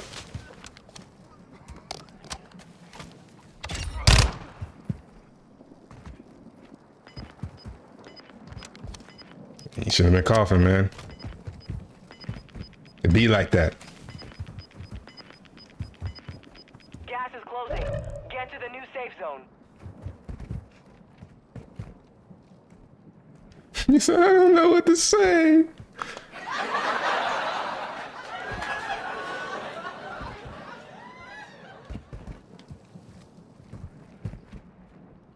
All right, we got 47 left, guys. I heard a snipe.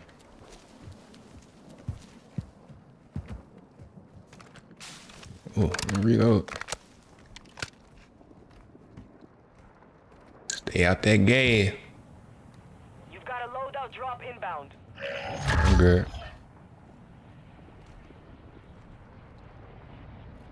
You shouldn't have been coughing.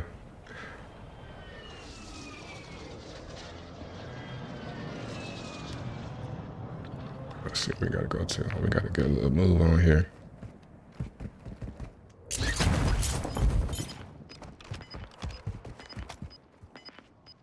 Like 3 there.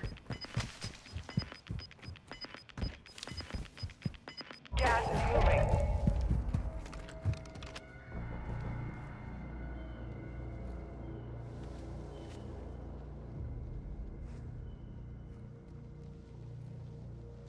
Boy, this shit intense.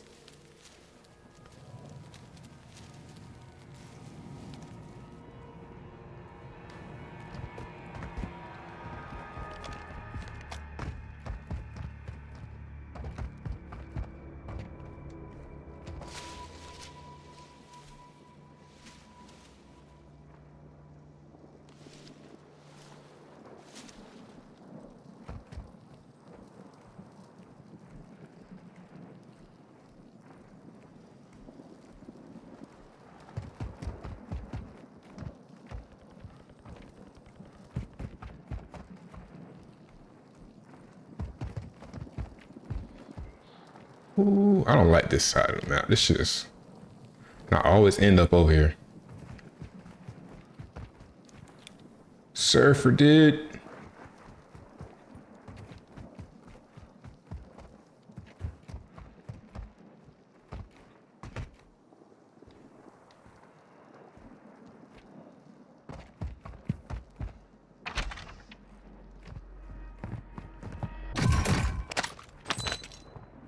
Shit. Gas mask.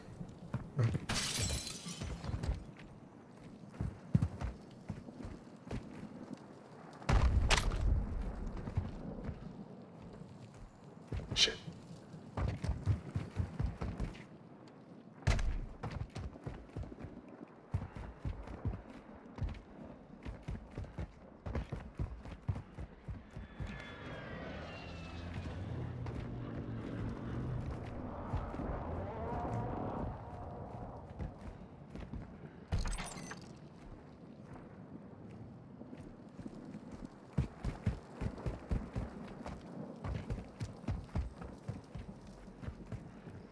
Ain't nobody over here. As soon as I said the shit.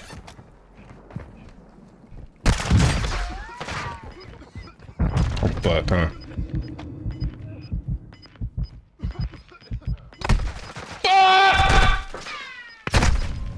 Gas is inbound. Marking new safe zone. As soon as I said that shit.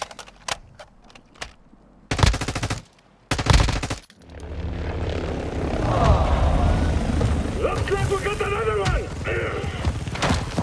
On the ground! We got one more.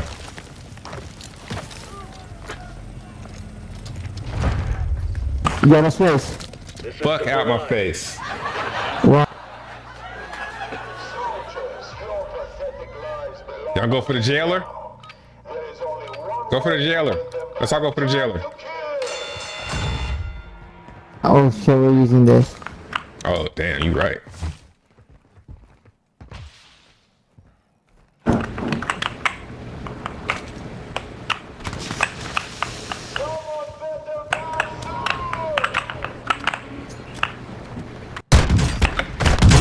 No!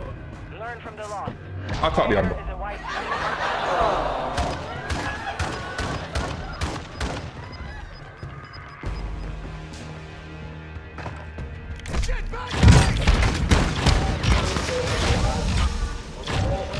You took a beating. Back to base with you.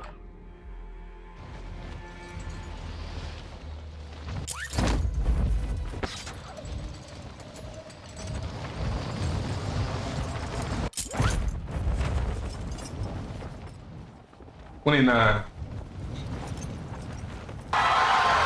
It's a good run.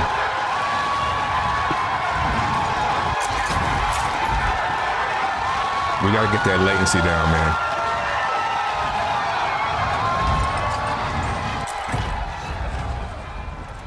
Let's spectate. Let's spectate. Let's spectate.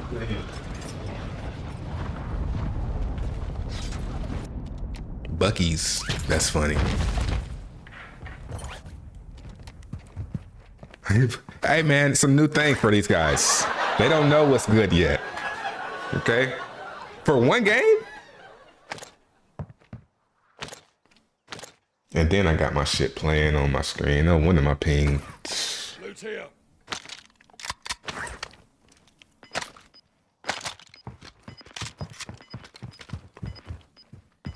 He's on mouse and keyboard. Gas is closing in. Relocating the safe zone.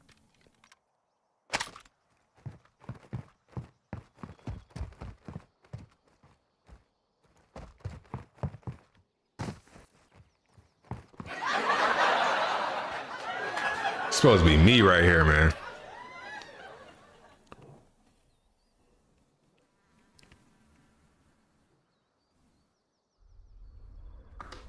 Really, nigga?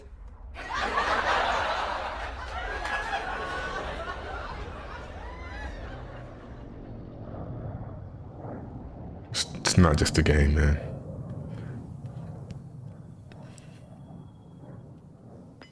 It's 150, 149 V1. You know, it means a lot. You got gas moving in. He didn't even see that dude run by just now. He didn't even see him. It's to your right. It's to your right.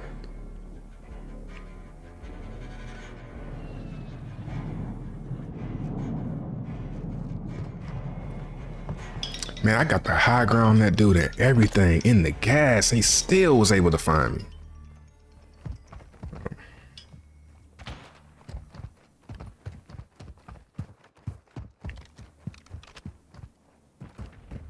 There he is.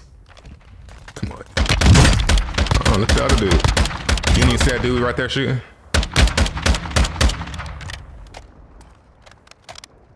What I would have done is I would have waited to see who won that battle and then third party the last guy. Now you gotta find this dude. This is a noob right here. He don't know what he's doing. Look at there you go again. Good shot, cut him off. What? Yeah. Oh my God, this poor guy. Poor guy. I would. He pushed and everything. He probably sensed the fear at him from it when watching him dive and shit. He ain't even played it. I don't know. That's a bug. I think that's a bug. I think he has fully played it.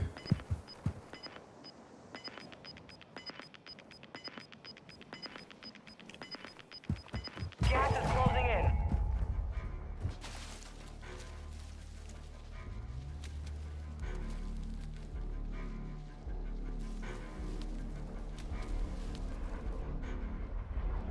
He got out of that truck up there. This nigga just gonna hide in the bush. At least get the high ground. He at the bottom of the hill at the storm. This dude's at the bottom of the hill.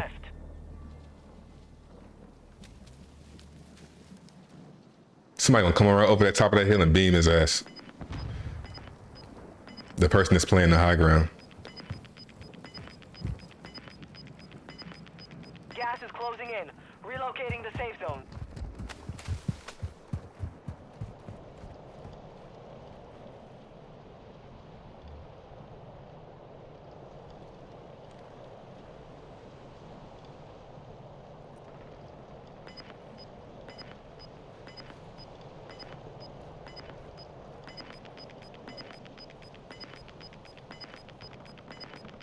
You got gas moving in.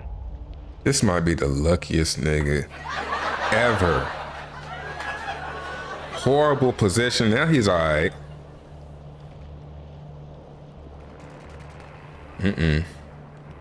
Yeah, like he's just playing the low ground. People that play a low ground like that, they scared.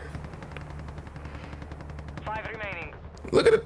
Well, I guess you just shoot that. I guess let's let him live then, huh? Fuck it.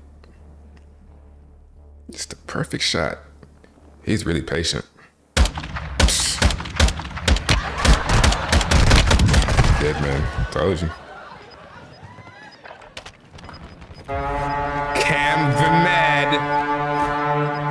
Oh, this guy. Oh, this guy right here. Yeah, you shot the wrong one. You picked the wrong one. It's just two left. Requesting recon flyover. Oh, man, poor guy. There's the last one. He must be to your right. He's right there? Oh my God.